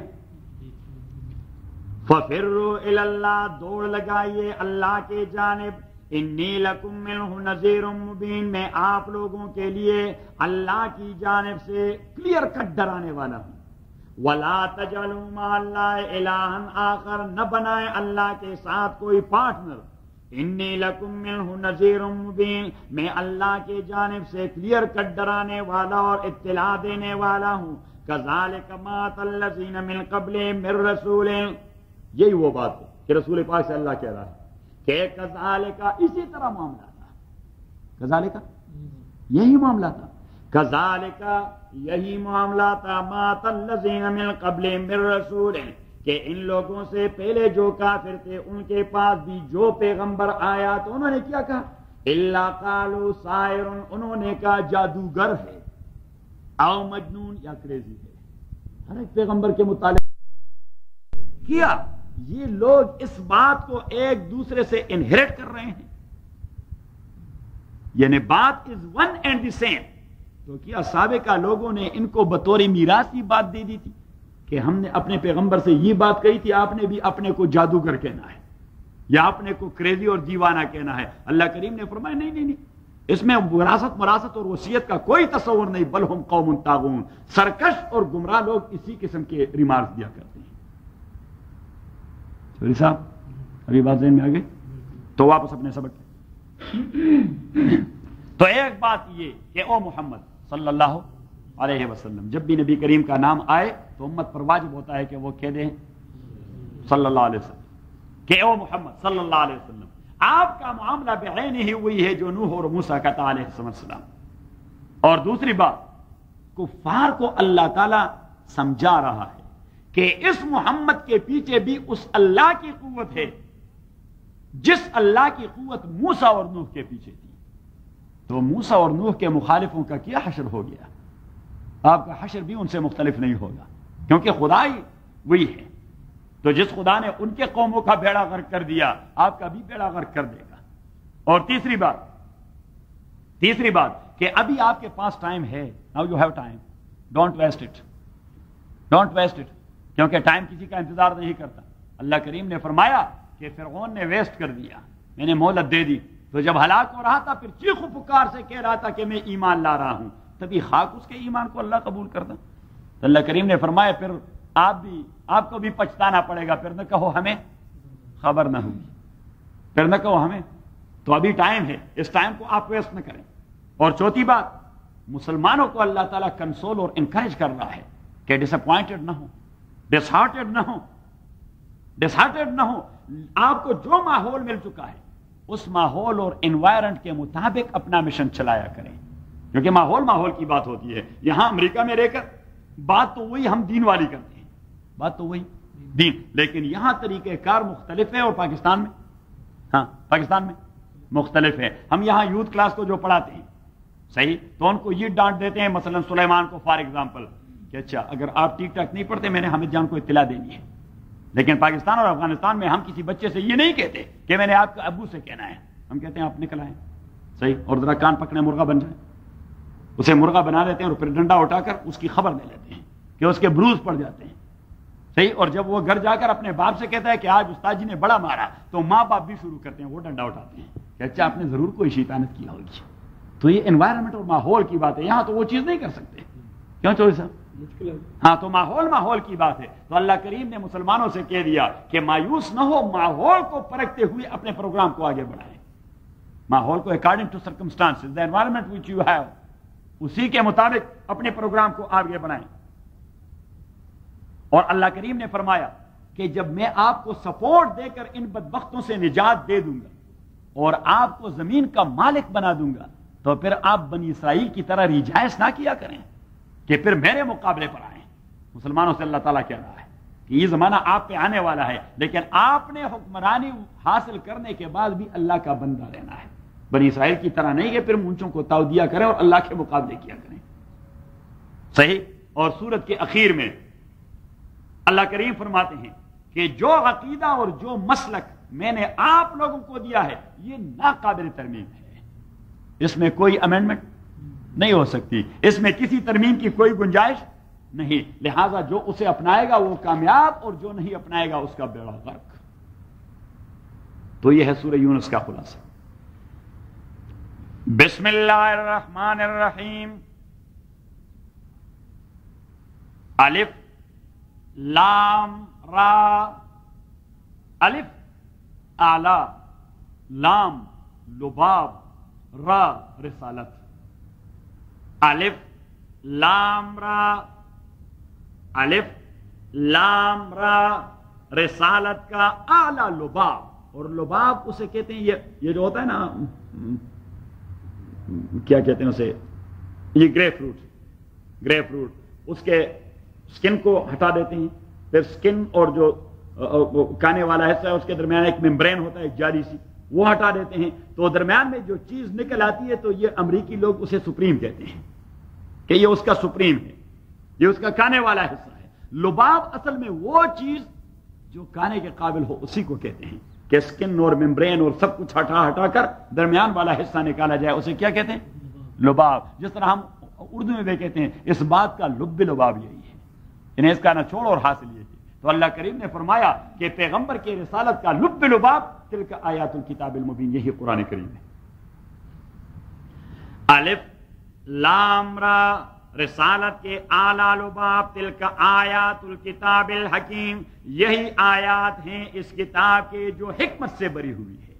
یہ کتاب وزڈم سے بری ہوئی ہے، یہ کتاب حکمت سے بری ہوئی ہے۔ میں نے اصول میں آپ لوگوں کو ایک قاعدہ بتا دیا تھا کہ کبھی سورت کے ابتدا میں لفظ کتاب آ جاتا ہے، کیا آ جاتا ہے؟ لفظ کتاب، اور کبھی سورت کے ابتدا میں لفظ قرآن آ جاتا ہے، تلک آیات الکتاب و قرآن مبین، صحیح؟ کبھی لفظ قرآن آ جاتا ہے اور کبھی لفظ کتاب۔ تو جہاں سورت کے ابتدا میں لفظ کتاب آ جاتا ہے تو وہ اشارہ ہے اس جانب، مجھے دیکھیں یہ بڑا اہم مسئلہ ہے، وہ انڈیکیٹر ہے اس جانب، اللہ تعالیٰ انڈیکیٹر دے رہا ہے کہ سورت کا جو سبجیکٹ میٹر ہے یہ صرف قرآن میں نہیں، یہ میں نے تورات اور انجیل میں بھی بیان کر دیا تھا، صحیح؟ اور جب لفظ قرآن آ جاتا ہے تو اس کا معنی یہ کہ سورت کا جو سبجیکٹ میٹر ہے یہ صرف قرآن کی خصوصیت ہے، یہ بات میں نے تورات اور انجیل میں نہیں کی۔ اور جب دونوں الفاظ آ جاتے ہیں کہ آیات الکتاب و قرآن مبین، کتاب اور قرآن اللہ تعالیٰ دونوں یوز کرتا ہے، تو وہاں پہ اللہ کریم ڈویژن کر دیتا ہے کہ سورت کے سبجیکٹ میٹر میں کچھ حصہ وہی ہے جو تورات اور انجیل میں بھی ذکر کیا گیا تھا، لیکن کچھ اس میں قرآن کی خصوصیت ہے جو میں نے صرف یہاں ذکر کیا ہے۔ یہ ایک قاعدہ۔ دوسرا قاعدہ میتھڈالوجی میں نے آپ کو بتا دیا تھا کہ تلک آیات الکتاب الحکیم، اور کبھی اللہ فرماتا ہے تلک آیات الکتاب المبین، کبھی اللہ کریم کتاب کو اس کی صفت بیان کرتا ہے مبین، اور کبھی صفت بیان کرتا ہے حکیم۔ تو جہاں لفظ مبین آ جاتا ہے تو وہاں دلائل میں برمار ہوتی ہے نقلی دلائل کی، کس کی؟ سورت میں برمار ہوتی ہے کس کی؟ نقلی دلائل کی۔ اور جہاں لفظ حکیم کہہ دیتا ہے تو وہاں پہ برمار ہوتی ہے عقلی دلائل کی۔ تو اس صورت میں عقلی دلائل کی برمار ہے، آسمان کو دے کے، زمین کو دے کے، فصل کو دے کے، بارش کو دے کے، بادلوں کو دے کے، فلاں کو دے کے، فلاں کو دے، سارے عقلی دلائل، اس لیے کہ اللہ کریم نے ابتدا میں تلک آیات الکتاب الحکیم کہہ دیا، اور جب تلک آیات الکتاب المبین الحکیم یا اس قسم کے الفاظ دونوں جب استعمال ہوتے ہیں تو پھر نقلی اور عقلی دونوں قسم کے دلائل صورت میں موجود ہوتے ہیں۔ تو یہ سب بات ذہن میں آ گئی؟ اسے کہتے ہیں تفسیر قرآن۔ ہاں ہاں ہاں، الف لام را، الف لام را، رسالت کے رسالت کا اعلیٰ لب لباب، تلک آیات الکتاب، یہی آیات کتاب کے، الحکیم وہ کتاب جو حکمت سے بری پڑی ہے، وہ کتاب جو حکمت سے مملو ہے، جو وزڈم سے مملو ہے۔ اس کے سارے دعوے وہ دلائل عقلیہ سے ثابت کیے گئے ہیں، سارے دعوے دلائل عقلیہ سے ثابت کیے گئے ہیں، عقل اور ریزن کے بنیاد پر اللہ نے بات کی۔ تو یہ وہ بات جو تمہید میں اللہ کریم کہہ رہا ہے کہ ان کو یہ اعتراض ہے کہ ہمارے کزن کو پیغمبر کیسے بنا دیا گیا، یہ ناممکن ہے، ہمارا کزن پیغمبر نہیں ہو سکتا، صحیح؟ یہ انسان کی فطرت ہے، باہر سے آنے والے لیڈر کو مانتے ہیں، اپنے عزیز کو نہیں مانتے. ہاں. اکان للناس عجبا، آیا لوگوں کے لیے یہ بات باعث تعجب ہے، ان اوحینا کہ ہم نے وحی کر دیے الی رجل منہم ایک آدمی کو جو ان کا عزیز ہے. لوگوں کے لیے یہ بات قابل تعجب بنی ہوئی. چودھری صاحب اللہ کریم فرماتے ہیں کہ مکے والوں کے لیے یہ بات قابل تعجب ہے کہ ان کے عزیز کو وحی کیسے آئی، یہ نہیں ہو سکتا. اکان للناس عجبا، کیا لوگوں کو یہ تعجب ان اوحینا کہ ہم نے وحی کر دیے الی رجل ایک آدمی کو منہم جو ان کے قبیلے میں سے ہے، ان انذر الناس، اور اب اس آدمی کو وحی کیا کی گئی ہے. اللہ کریم فرماتے ہیں کہ آپ نے یہ دیکھنا ہے کہ وہ کہہ کیا رہا ہے، آپ نے یہ نہیں دیکھنا کہ کون کہہ رہا ہے. عرب کہتے ہیں کہ لا تنظر الی من قال وانظر الی ما قال. آپ اس کو نہ دیکھیں کہ کون بات کر رہا ہے، آپ اس کو دیکھیں کہ کیا بات کر رہا ہے. تو اگر بات آپ کے فائدے کی ہے تو ڈزنٹ میٹر چودھری صاحب کہہ رہا ہے، لالا کہہ رہا ہے، فضل اللہ کہہ رہا ہے، المندی کہہ رہا ہے، جو بھی کہنے والا، ڈزنٹ میک ڈفرنس کہ بات تو آپ کے فائدے کی کہہ رہا ہے. تو اللہ کریم فرماتے ہیں کہ آپ کے عزیز ہیں، اس کو چھوڑیں، just ignore it for time being. یہ دیکھیں کہ یہ بات کیا کہہ رہا ہے. تو بات آپ کو یہ کہہ رہا ہے کہ اگر آپ نے اللہ کے پیغام کو مانا آپ کے لیے آخرت میں نعمتیں ہیں، نہ مانا تو آپ کا بیڑا غرق. تو یہ بات تو معقول بات ہے. چودھری صاحب یہ قرآن کریم کے الفاظ میں یہ حکمت ہے. اکان للناس عجبا، آیا لوگوں کے لیے یہ باعث تعجب ان اوحینا کہ ہم نے وحی کر دیے الی رجل ایک آدمی کو منہم ان میں سے، ان انذر الناس کہ ڈرائے لوگوں کو، کفار کو، وبشر الذین آمنوا اور خوشی کی اطلاع دے دے ان لوگوں کو جو ایمان لا چکے ہیں، ان لہم قدم صدق کہ انہی کے لیے قدم صدق ایک کامل درجہ ہے. قدم صدق ایک کامل درجہ ہے. ان لہم قدم صدق کہ انہی کے لیے ایک کامل درجہ ہے عند ربہم ان کے پروردگار کے ہاں. تو جب پیغمبر نے یہ بات کہی تو قال الکافرون، کافروں نے کہہ دیا ان ھذا لساحر مبین، یہ محمد لساحر مبین بڑا ماہر جادوگر ہے، یہ ہمیں اس قسم کی باتوں سے ورغلانا چاہتا ہے. وبشر الذین آمنوا اور بشارت دے دے ان لوگوں کو جو ایمان لا چکے ہیں، ان لہم قدم صدق کہ انہی کے لیے قدم صدق درجہ کامل ہے. قال الکافرون، وہ کافر کہتے ہیں ان ھذا تحقیق محمد لساحر مبین بڑا ماہر جادوگر ہے، بڑی مہارت سے بات کرتا ہے. اس قسم کا میجیشن ہم نے کہیں نہیں دیکھا. کیونکہ وہ ابو جہل کہتا تھا، ابو جہل لوگوں سے کہتا تھا کہ جب محمد بات کرے تو فوراً کان بند کر دیں، کیونکہ اس بقول ابو جہل کہ اس بدبخت کی زبان میں یہ اثر ہے کہ بات ذہن میں چلی جاتی ہے، بات ذہن میں چلی جاتی ہے، برین واش کرتا ہے، یہ برین واش کرتا رہتا ہے. ہاں تو کہتے ہیں کہ اس کے مجلس میں بیٹھے نا، جو اس کا مجلس میں بیٹھا بس غرق ہو گیا، پھر وہ اس کا ہو جاتا ہے. تو وہ کہتے تھے کہ بھائی یہ بہت بڑا جادوگر ہے، آدمی پہ اثر کر جاتا ہے. قال الکافرون، کافروں نے کہہ دیا ان ھذا محمد لساحر مبین ایک ماہر جادوگر ہے. اب اللہ کریم فرماتے بھائی اس میں نہ جادو کی بات ہے، نہ کوئی تعجب کی بات ہے کہ آپ کا عزیز کیسے پیغمبر بن گیا. یہ حقائق بتا رہا ہے. کیا بتا رہا ہے؟ حقائق. اور بنیادی حقائق دو ہیں، بنیادی حقائق دو ہیں. ایک یہ کہ اللہ تعالیٰ وحدہ لا شریک ہے، پوری دنیا کا خالق بھی وہی ہے اور مالک بھی وہی ہے، خالق بھی وہی اور مالک بھی. اور دوسری حقیقت یہ کہ مرنے کے بعد آپ لوگوں کی اکاؤنٹیبلٹی ہوگی. تو یہ پیغمبر دو حقیقتیں بیان کر رہا ہے. ایک یہ کہ کائنات کا خالق و مالک اللہ ہے، وہ وحدہ لا شریک ہے. اور دوسرا یہ کہ آپ لوگ جواب دہ ہیں اس اللہ کے سامنے موت کے بعد. تو یہ حقائق کی بات کر رہا ہے. آپ بات کو دیکھیں، آدمی کو نہ دیکھیں. تو اب اللہ کریم اصل مسئلہ توت والی بات پہ جا رہا ہے کہ ان ربکم اللہ، تاکہ آپ کا لاڈ اور آپ کا حکمران اللہ تعالیٰ ہے. الذی، وہ اللہ، خلق السماوات، جس نے پیدا کر دیے آسمان والارض اور زمین. اب جب کائنات کی تخلیق اور کائنات کے انقلابات اور کائنات کے کمالات کا تذکرہ ہوتا ہے تو ہم ان دلائل کو کیا نام دیتے ہیں؟ دلائل عقلیہ، کہ یہ عقلی دلائل ہے. ہم نے میتھڈالوجی میں یہی پڑھ دیا کہ یہ عقلی دلائل. ان ربکم اللہ، تحقیق آپ کا رب وہ اللہ ہے، خلق السماوات، جس نے پیدا کر دیا ہے آسمانوں کو، والارض اور زمین کو، فی ستۃ ایام، فی ستۃ ایام 6 دنوں کے مقدار میں. 6 دنوں میں نہیں، 6 دنوں کے مقدار میں. Just multiplied by 24. 6 4 24، 2 اور 14 12 اور 2 14، 144 آورز میں اللہ تعالیٰ نے پیدا کر دیا. کیونکہ at that time there was no any day and night. Day and night later on came into existence. کہ جب زمین و آسمان بن گئے اور اجرام فلکیہ کا نظام ڈیولپ ہو گیا تو دن رات کا تصور پیدا ہو گیا. اب اللہ کریم یہ 6 دنوں کا تذکرہ کیوں کر رہا ہے؟ نبی کریم صلی اللہ علیہ وسلم نے فرمایا لتعلیم الخلائق التدریج، تاکہ وہ اپنے مخلوقات کو یہ درس دے سکے اور یہ درس دے دے کہ آپ نے تمام کام سلو اینڈ اسٹیڈیلی کرنے ہیں. آپ نے ہری نہیں کرنا، ہری کرو گے تو بیڑا غرق. خلق الانسان من عجل. قرآن کریم میں ایک جگہ اللہ کریم نے فرمایا کہ انسان کی طبیعت میں یہ جلد بازی کوٹ کوٹ کر بری ہوئی ہے، اور وہ جلد بازی کرے گا تو کام کا بیڑا غرق. کیوں چوبیس؟ ان ربکم اللہ، تحقیق آپ کے پروردگار، الذی وہ ذات، خلق السماوات، جس نے پیدا کر دیا ہے آسمانوں کو، والارض اور زمین کو، فی 6 ایام 6 دنوں کے مقدار میں، ثم استوی علی العرش، ثم استوی علی العرش. اور اس قسم کے الفاظ تورات میں تھے تو وہاں سے یہود کے غلط عقیدے کا تصور ابھرا.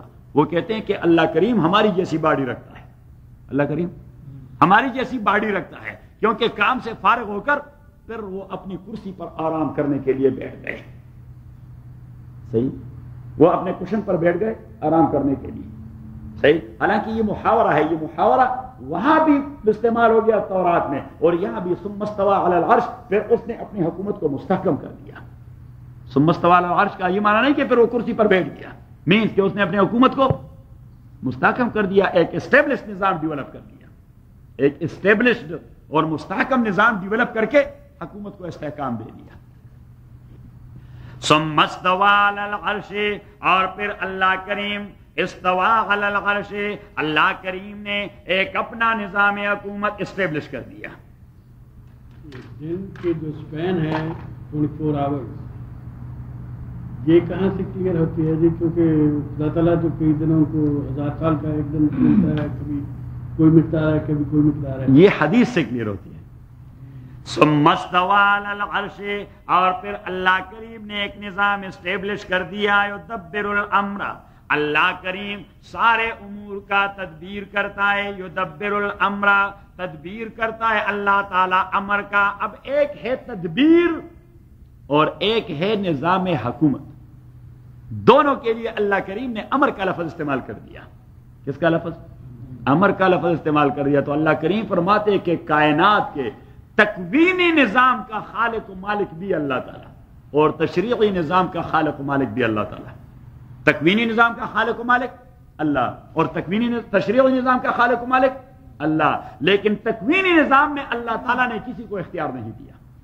تکوینی نظام جو دنیا کا نظام جو چل رہا ہے، اجرام فلکیہ اور کلاؤڈز اور سب کچھ، اس میں کسی کا اختیار اور بس نہیں چلتا. اگر ساری دنیا اتفاق کر جائے تو سورج والے نظام کو وہ کچھ دوسرا شکل دے سکتے ہیں. ہاں، ستاروں والے نظام کو، سیاروں والوں کو، کلاؤڈز اور رینز والوں کو، اور فلوریڈا کے ٹورنیڈو کو. فلوریڈا میں آتا ہے، کہاں آتا ہے؟ فلوریڈا میں آتا ہے. تو اس ٹورنیڈو کو امریکہ اپنی چندہ قوت کے باوجود ٹورنیڈو کے نظام کو کنٹرول کر سکتا ہے، کیونکہ تکوینی نظام میں اللہ تعالیٰ نے کسی کو اختیار نہیں دیا، کسی کو اختیار. لیکن تشریعی نظام اللہ تعالیٰ نے انسان کے اختیار میں دے دیا کہ یہ ہے، میں آپ کو نظام دے رہا ہوں، now that is up to you to implement it. تشریعی جو نظام دیا ہے، قانون جو دیا ہے، شریعت جو دی ہے، کہ آپ اسے اللہ کے مخلوق پر آپ اسے لاگو کر دیں، امپلیمنٹ کر دیں. اب اگر نہیں کر رہا تو اللہ کریم نے فرمایا من لم یحکم بما انزل اللہ، جو لوگ اللہ کے نظام کو اپنی حکومت کا نظام نہیں بناتے تو اللہ نے 3 فتوے لگا دیے. کتنے؟ 3. فاولئک هم الظالمون، اللہ کریم نے فرمایا وہ ظالم ہیں. فاولئک هم الفاسقون، اللہ کریم نے فرمایا وہ بدماش ہیں. فاولئک هم الکافرون، اللہ کریم نے فرمایا وہ عملیت کے کافر ہیں. اس لیے کہ انہوں نے یہ تصور پتہ نہیں کہاں سے اپنایا، نماز پڑھیں گے اللہ کا حکم ہے، نماز پڑھیں گے اللہ، اور روزہ رکھیں گے اللہ کا حکم ہے، لیکن نظام حکومت وہ ہماری اپنی مرضی کی، نظام حکومت اپنی، افتؤمنون ببعض الکتاب وتکفرون ببعض، اللہ کریم فرماتے ہیں آپ کی عقل کو کیا ہو گیا ہے؟ کس نے آپ کو حق دیا ہے کہ اللہ کا جو کتاب ہے اس کو آپ کلاسیفائی کریں کہ اس کلاس کو امپلیمنٹ کریں گے اور اس کو سسپینڈ کریں گے؟ اور اللہ کریم نے فرمایا آپ ایسا کرو گے تو فما جزاء من یفعل ذلک الا خزي فی الحیات الدنیا ولهم فی الاخرۃ عذاب الیم، میں نے دنیا میں آپ کو رسوا کرنا ہے اور آخرت میں سنگین سزا دینی ہے۔ تو مسلمان تو بچ نہیں سکتے کیونکہ یہی کر رہے ہیں ہم، کیوں چوہی صاحب یہی کر رہے ہیں۔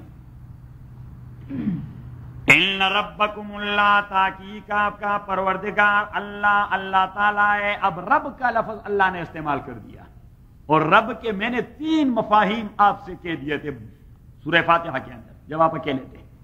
تو سورہ فاتحہ میں رب کا ایک معنی جو چیز کی تربیت کر کر کے اسے کمال تک جا پہنچائے۔ کہاں تک پہنچائے؟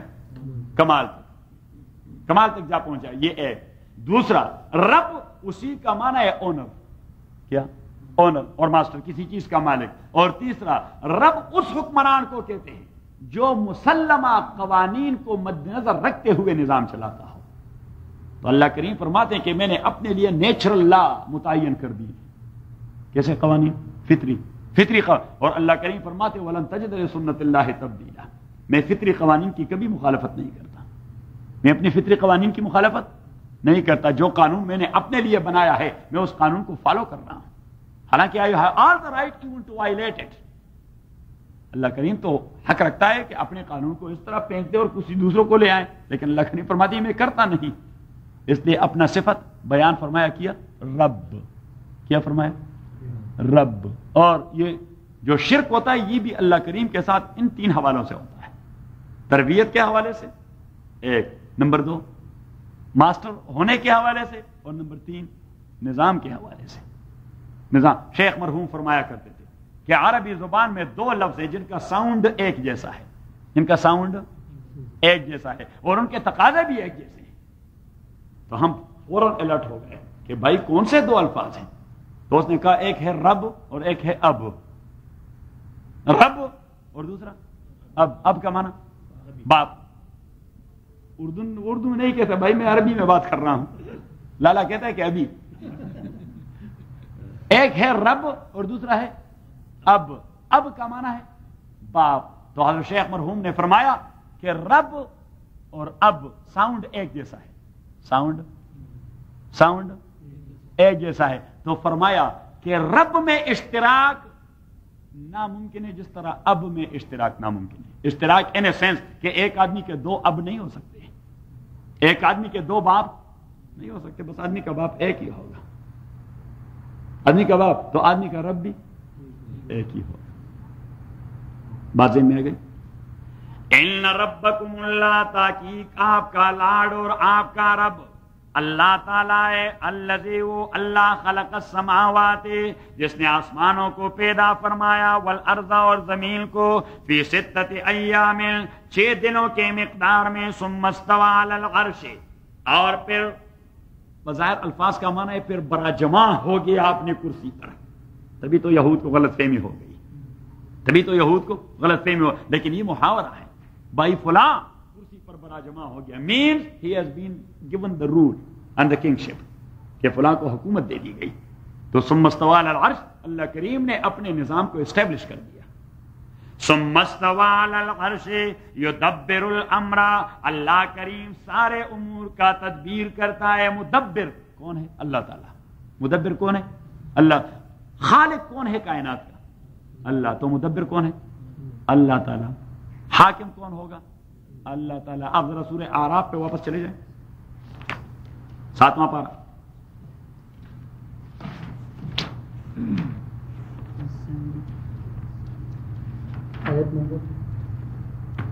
آیت نمبر 54، 8واں پارہ ہے۔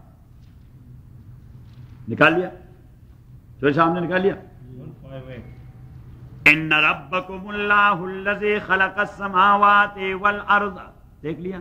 دی سیم ورڈنگ، ان ربکم اللہ، تحقیق آپ کا پروردگار اللہ تعالیٰ ہے، الذی وہ اللہ خلق السماوات، جس نے پیدا کر دیا ہے آسمانوں کو، والارض اور زمین کو، فی ستۃ ایام 6 دنوں کے مقدار میں، ثم استوى علی العرش، اور پھر اللہ کریم نے اپنا حکومت مستحکم کر دیا، یغشی اللیل النہار، اللہ کریم یغشی اللیل النہار، رات کے ذریعے دن کو کور کرتا ہے، یغشی اللیل النہار، اللہ کریم چھپا دیتا ہے رات کی تاریکی میں دن کی روشنی کو، دن کی روشنی کے اوپر رات کی تاریکی کا چادر لپیٹ دیتا ہے، دن کور ہو جاتا ہے، یغشی اللیل النہار، اور پھر اللہ کریم نے فرمایا کہ دیکھیے نظام میں ایک بال برتو کیا، بال کی جو والیوم ہے، بال کی کیا کہتے ہیں اس کو، گولائی کو، ہاں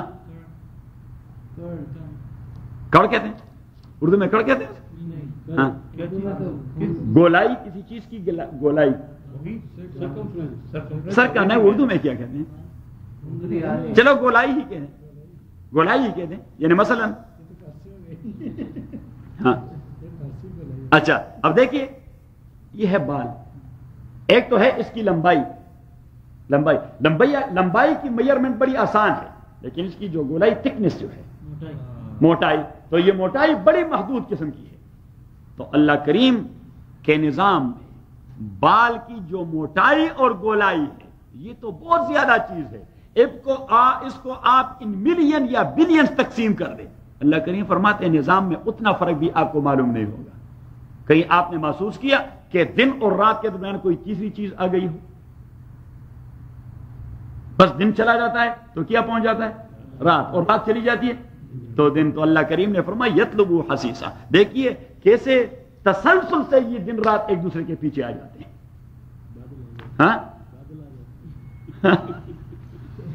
یغشی اللیل النہار یطلبو حسیسا، اور یطلبو حسیسا، اور یہ رات دن کے پیچھے لگ جاتا ہے بہت تیز، والشمس، اللہ نے پیدا کر دیا ہے سورج کو، والقمر، اور چاند کو، والنجوم، ستاروں کو، مسخرات بامر، اور یہ سارے فنکشن کر رہے ہیں اللہ کے حکم کے مطابق، مسخرات بامر، یہ سارے فنکشنل اور آپریٹ کر رہے ہیں اللہ کے حکم کے مطابق، اللہ کان کھول کے سن لو، اللہ اسے کہتے ہیں حرف تنبیہ، اسے کہتے ہیں ایک بہت بڑا نظام اللہ تعالیٰ نے بطور دلیل ہمیں پیش کر دیا، یہ ساری چیزوں پہ ذرا سوچ کرو، اور پھر کہہ دیا اللہ کان کھول کے سن لو، لہ الخلق، صرف وہی خالق ہے، والامر، اور وہی حاکم ہوگا، لہ الخلق، خالق کون ہے وہی، والامر، تو حاکم کون ہوگا، حاکم بھی وہی، تو ماننے والے اگر ماننے کے باوجود اس کے نظام کو حاکمیت نہ دے تو اٹ مینز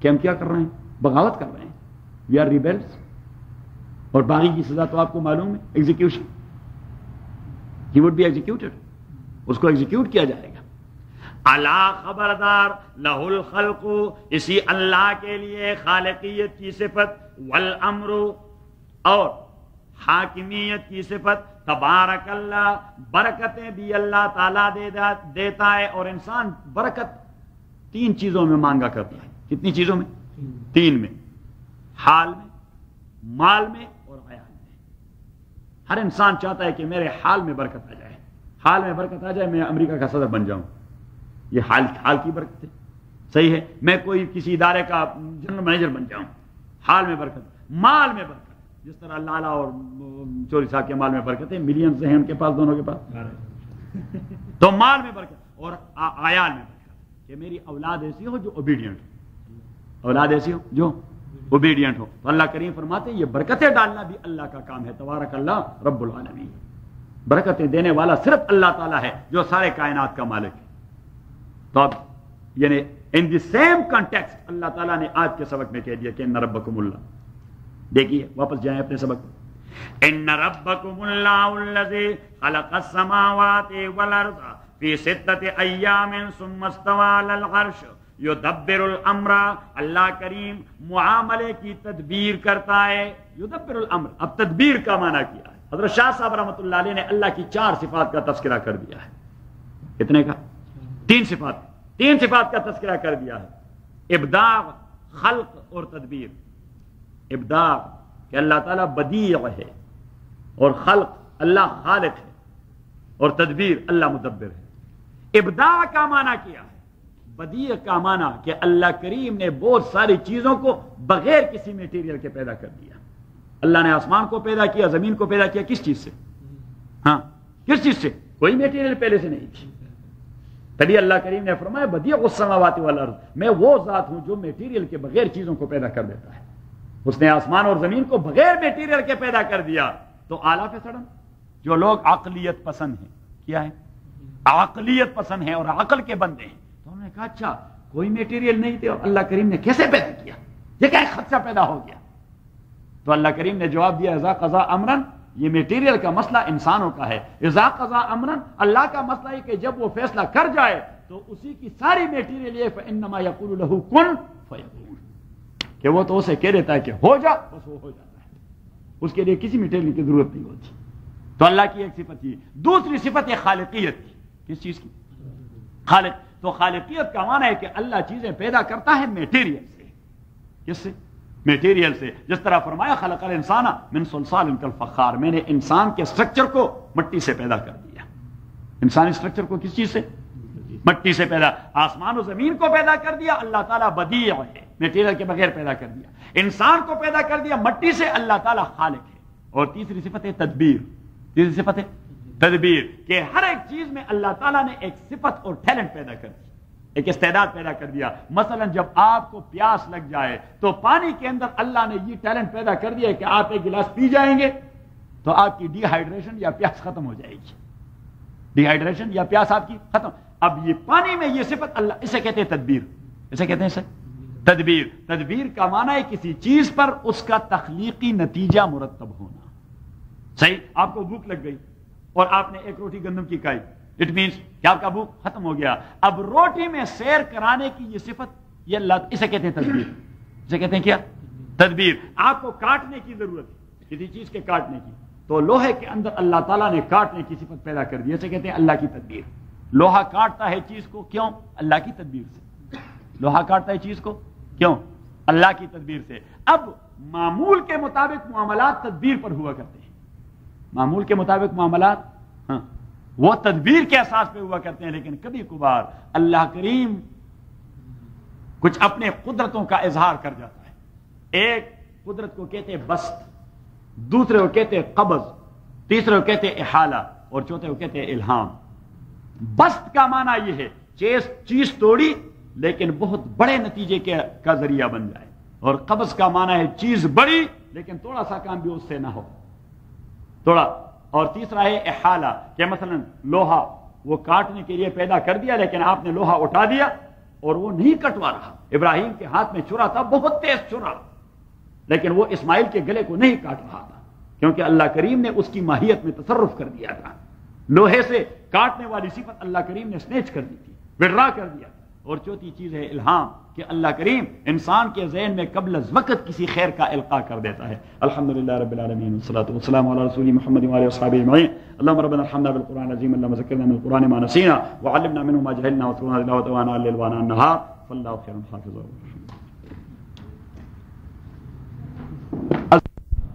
تو کل ہم ذکر کر چکے تھے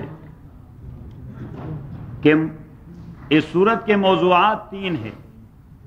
ایک ہے مسئلہ دعوت، کہ غیر مسلموں کو دین کی دعوت دے دی جائے، اور دوسری چیز ہے فہمائش، کہ لوگوں کو سمجھایا جائے، اور تیسری چیز ہے ان کو خبردار کرنا کہ اگر آپ نہیں مانتے قرآن والی بات کو تو پھر عذاب آپ کو اپنے لپیٹ میں لے لے گا۔ اب یہ تمہید، اور تمہید میں اللہ کریم نے یہ بیان فرمایا کہ محمد صلی اللہ علیہ وسلم چونکہ آپ کے اپنے عزیز ہیں، لہذا اس کی نبوت آپ کو سٹرینج لگتی ہے، اجنبی لگتی ہے، حالانکہ آپ نے اس کو نہیں دیکھنا کہ بات کون کہہ رہا ہے، آپ نے اس کو دیکھنا ہے وہ کیا کچھ کہہ رہا ہے۔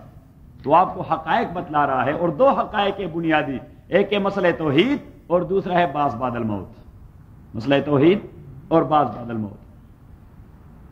ان ربکم اللہ الذی خلق السماوات والارض، تاکہ آپ کا پروردگار وہ اللہ، ان ربکم اللہ، آپ کا پروردگار اللہ ہے۔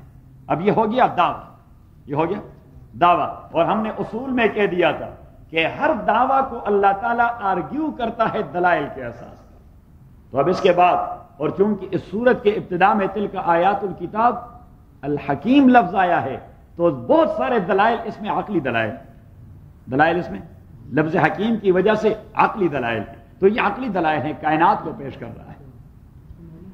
ان ربکم اللہ، تحقیق آپ کا پروردگار اللہ تعالیٰ ہے. یہ دعویٰ بھائی کیوں ہے؟ اس کی دلیل تو یہ پیچھے دلیل ہے.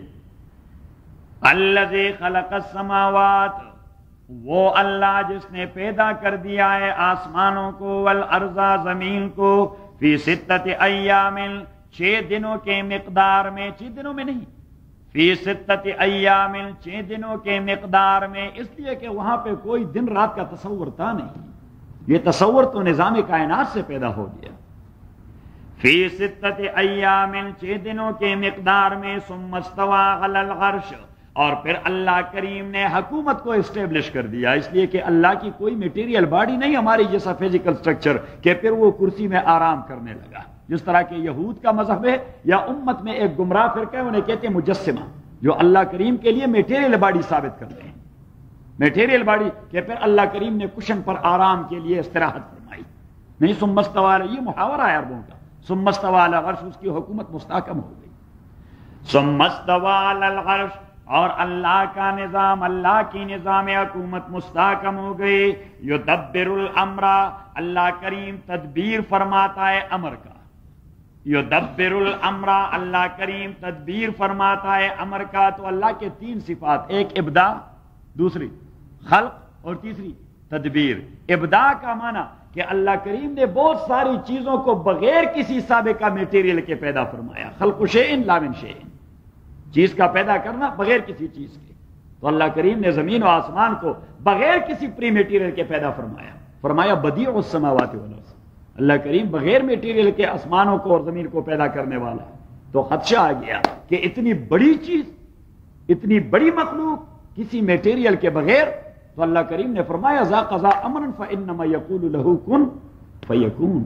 یہ میٹیریل والی بات آپ کی ہے. آپ اللہ کی ذات اپنے اوپر قیاس نہ کریں کہ آپ میٹیریل کے بغیر اپنی مادی دنیا میں کوئی چیز تخلیق نہیں کر سکتے. اللہ کا مسئلہ تو کلمہ کن والا ہے کہ بی اینڈ دیٹ از. تو یہ ہے تدبیر، یہ ہے ابداع. اور دوسری ہے خلق کہ اللہ کریم میٹیریل سے چیز پیدا کرتا ہے، جس طرح انسانوں کو کلے سے پیدا فرمایا. خلق الانسان من صلصال کالفخار. اور تیسری چیز ہے تدبیر. تدبیر کا معنی یہ کہ اللہ نے جتنے کائنات پیدا فرمائے تو کائنات کو اللہ کریم نے نتائج کا سبب بنا دیا. کائنات کو اللہ تعالیٰ نے نتائج کا ذریعہ بنا دیا. آپ کو پیاس لگے گی تو یہ پیاس آپ کی دعا سے نہیں بجھتی، یہ پیاس آپ نے پانی سے بجھانا ہے. آپ کو بھوک لگ گئی تو آپ نے روٹی کھانی ہے. آپ نے کسی چیز کو کاٹنا ہے تو آپ نے چھرا استعمال کرنا ہے. اسے کہتے ہیں صفت تدبیر. کیا کہتے ہیں اسے؟ صفت. البتہ کبھی کبھار اللہ کرے، that is rare, that is seldom. کبھی کبھار اللہ کریم ایسا کرتا ہے کہ تدبیر کے خلاف کام کر جاتا ہے. تو پھر وہاں 4 چیزیں معرض وجود میں آ جاتی ہے. ایک کو کہتے ہیں قبض، دوسرے کو کہتے ہیں بسط، تیسرے کو کہتے ہیں حالہ، اور چوتھے کو کہتے ہیں الہام. صحیح. اب تدبیر کا تقاضا تو یہ ہے، تدبیر کا تقاضا یہی ہے کہ 1000 کے مقابلے میں 300 لوگ ہوں تو 1000 والے کامیاب ہو جائیں. کون کامیاب ہو جائیں؟ ہاں 1000 والے. اور 300 والے یہ ناکام ہو جائے. لیکن غزوہ بدر میں اللہ کی صفت بسط کی وجہ سے کہ اللہ نے تھوڑی جماعت کو بہت بڑی قوت دے دی، اسے کہتے ہیں صفت بسط. اور غزوہ حنین میں دیکھے 4000 کفار اور مقابلے میں 12000 مسلمان، لیکن مسلمان شکست کھا گئے. مسلمانوں کے حوالے سے اس کو اللہ کریم کی صفت قبض کہتے ہیں کہ اللہ کریم نے 12000 کی قوت مسلوب کر دی. وضاقت علیکم الارض بما رحبت، اس لیے کہ انہوں نے ریجائز کر دیا تھا. تو اللہ کریم نے تصرف فرما دی افرادی قوت میں اور ان کی قوت سلب کر دی. اور تیسری صفت اسے کہتے ہیں احالہ. کیا؟ احالہ کہ اللہ کریم کسی چیز کی ماہیت میں تصرف کر جاتا ہے. ماہیت میں تصرف. ابراہیم کے ہاتھ میں علیہ الصلوۃ والسلام بہت تیز چھرا تھا کہ ہڈی پہ لگا دے تو اسے کٹوا دے، لیکن اسماعیل کے گلے کو نہیں کاٹ رہا تھا، اس لیے کہ اللہ کریم نے لوہے سے اس کی صفت سنیچ کر دی تھی، وڈرا کر دی تھی. اسے کہتے ہیں صفت حالہ. اور چوتھی چیز ہے صفت الہام. کل کیا کچھ ہونے والا ہے ہمیں کچھ پتہ نہیں, 1 منٹ بعد کیا کچھ ہونے والا ہے, وی ڈونٹ نو اور وی نو نتھنگ.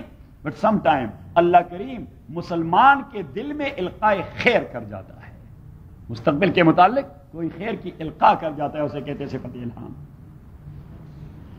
یدبر الامر, اللہ کریم امر کی تدبیر فرماتا ہے. ما من شفیع الا من بعد اذن, نہیں ہے کوئی سفارش کرنے والا مگر اللہ کی اجازت اور اذن کے بعد. تو ہم نے اصول میں بات کہہ دی تھی کہ مشرکین مکہ کئی قسم کے شرک کے مرتکب تھے. ایک تو یہ کہ اللہ کے صفات میں اس کے ساتھ شریک ٹھہراتے تھے, دوسرا یہ کہ اللہ کے تصرفات میں اس کے ساتھ شریک ٹھہراتے تھے, اور تیسری چیز یہ کہ وہ اپنے آئیڈلز اور اپنے بتوں کو اللہ کریم کی عدالت میں زوراور قسم کے سفارشی اور انٹرسیسر تصور کرتے رہے کہ یہ اپنی بات اللہ سے منوا سکتے ہیں. یہ ہمارے ما نعبدہم الا لیقربونا الی اللہ زلفی, یہ ہمیں اللہ کے قریب لے جائیں گے اور یہ اپنی بات اللہ کریم سے منوائیں گے قیامت کے دن. تو ایسے کہتے ہیں شفاعت قہری. کیا کہتے ہیں؟ شفا. اور ہم نے کہا قرآن کریم کے موضوعات میں ایک موضوع ہے شفاعت قہری کی نفی کرنا. شفاعت قہری کی نفی کہ اللہ پہ کوئی بھی اپنی بات کو امپوز نہیں کر سکتا. ما من شفیع, نہیں ہے کوئی سفارش کرنے والا الا من بعد اذن, مگر اللہ کریم کی اجازت کے بعد. ذالکم اللہ, ذالک, اب دیکھیے ان ربکم اللہ, آپ کا رب کون ہے. اور رات ہم نے رب کے حوالے سے 3 باتیں بتا دی تھی کہ رب میں 3 صفات ہونے چاہیے. کتنے صفات؟ 3. ایک, اس طرح بات نہیں چلے گی, اس طرح. دس از ناٹ میئر انٹرٹینمنٹ, یہ ہم انٹرٹینمنٹ کے لیے نہیں بیٹھے, دس از اے کلاس. صحیح. And you should learn a student. نہیں یہ تو نہیں, یہ تو بات نہیں ہوئی کہ آپ کاغذ کو دیکھیں. چوری صاحب چیٹنگ کر رہے ہیں. Cheating is another crime. جس چیز کی تربیت کی جائے. ایک یہ کہ رب اس ذات کو کہتے ہیں جو کسی چیز کی تربیت کر کے اسے پیک تک جا پہنچائے, تو یہ صفت اللہ کی ہے. دوسرا یہ کہ ماسٹر اور اونر وہی ہو, یہ دوسری بات. اور تیسری یہ کہ جو رولز اور قواعد اس نے اپنے لیے بنائے ہیں وہ کبھی اسے وائلیٹ نہیں کرتا, وہ رولز کو فالو کرتا ہے. ولن تجد لسنت اللہ تبدیلا, اللہ کریم فرماتے ہیں جو سنت میں نے اپنے لیے بنا دیا ہے میں کبھی وائلیٹ نہیں کرتا. ولن تجد لسنت اللہ تحویلا, میں تبدیل نہیں کرتا اور کوئی مجھے اس سے ڈائیورٹ نہیں کروا سکتا. تو 2 چیزیں, اب یہ چیزیں آپ نے یاد کروانی. آپ اٹینٹو رہیں, یہ چیزیں آپ نے فوراً پک کرنی ہے. ابھی کون سی تاریخ ہے؟ 11 تاریخ. 11 تاریخ کو تو آپ کی پریزنٹیشن ہے. ہاں 11 تاریخ تو آپ لوگوں کے لیے ڈے آف ریزریکشن ہے, روز قیامت آنے والی. چوری صاحب تیار رہیں.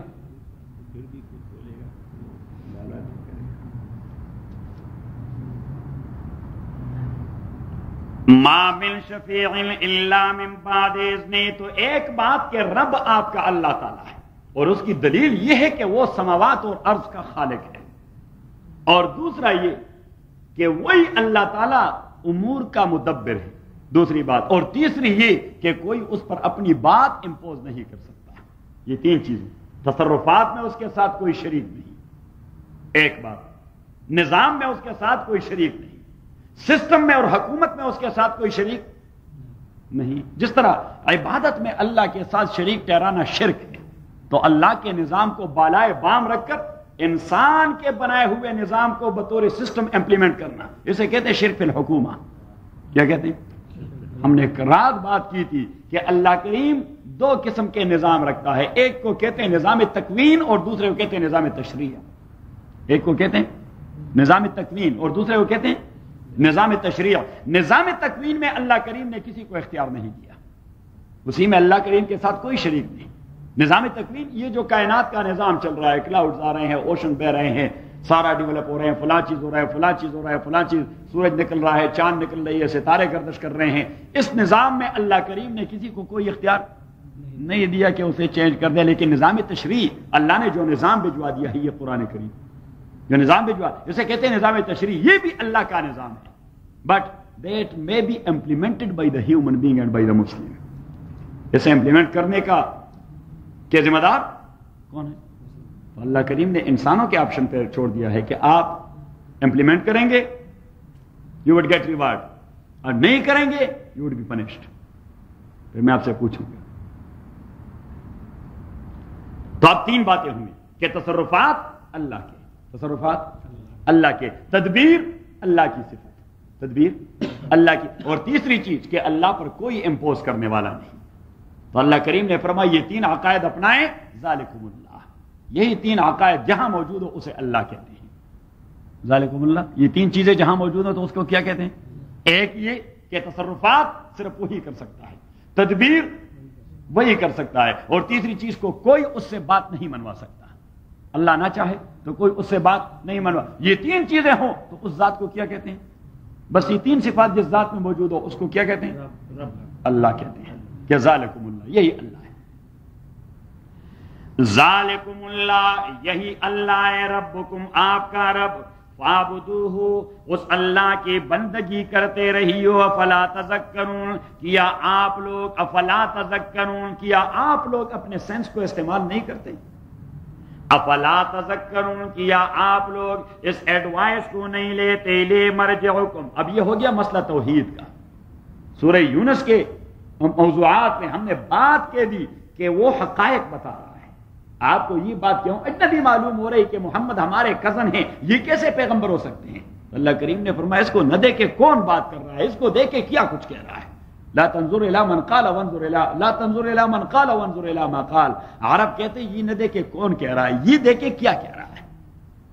یہ نہ دیکھے کون کہہ رہا ہے، یہ دیکھے کیا کیا. کلمۃ الحکمت ضالۃ الحکیم ہوا حق بها حیث وجدها. امام ترمذی نے حدیث نقل کی، نبی کریم صلی اللہ علیہ وسلم نے فرمایا کہ وزڈم کا کلمہ، وزڈم، حکمت اور دانائی کی بات، یہ تو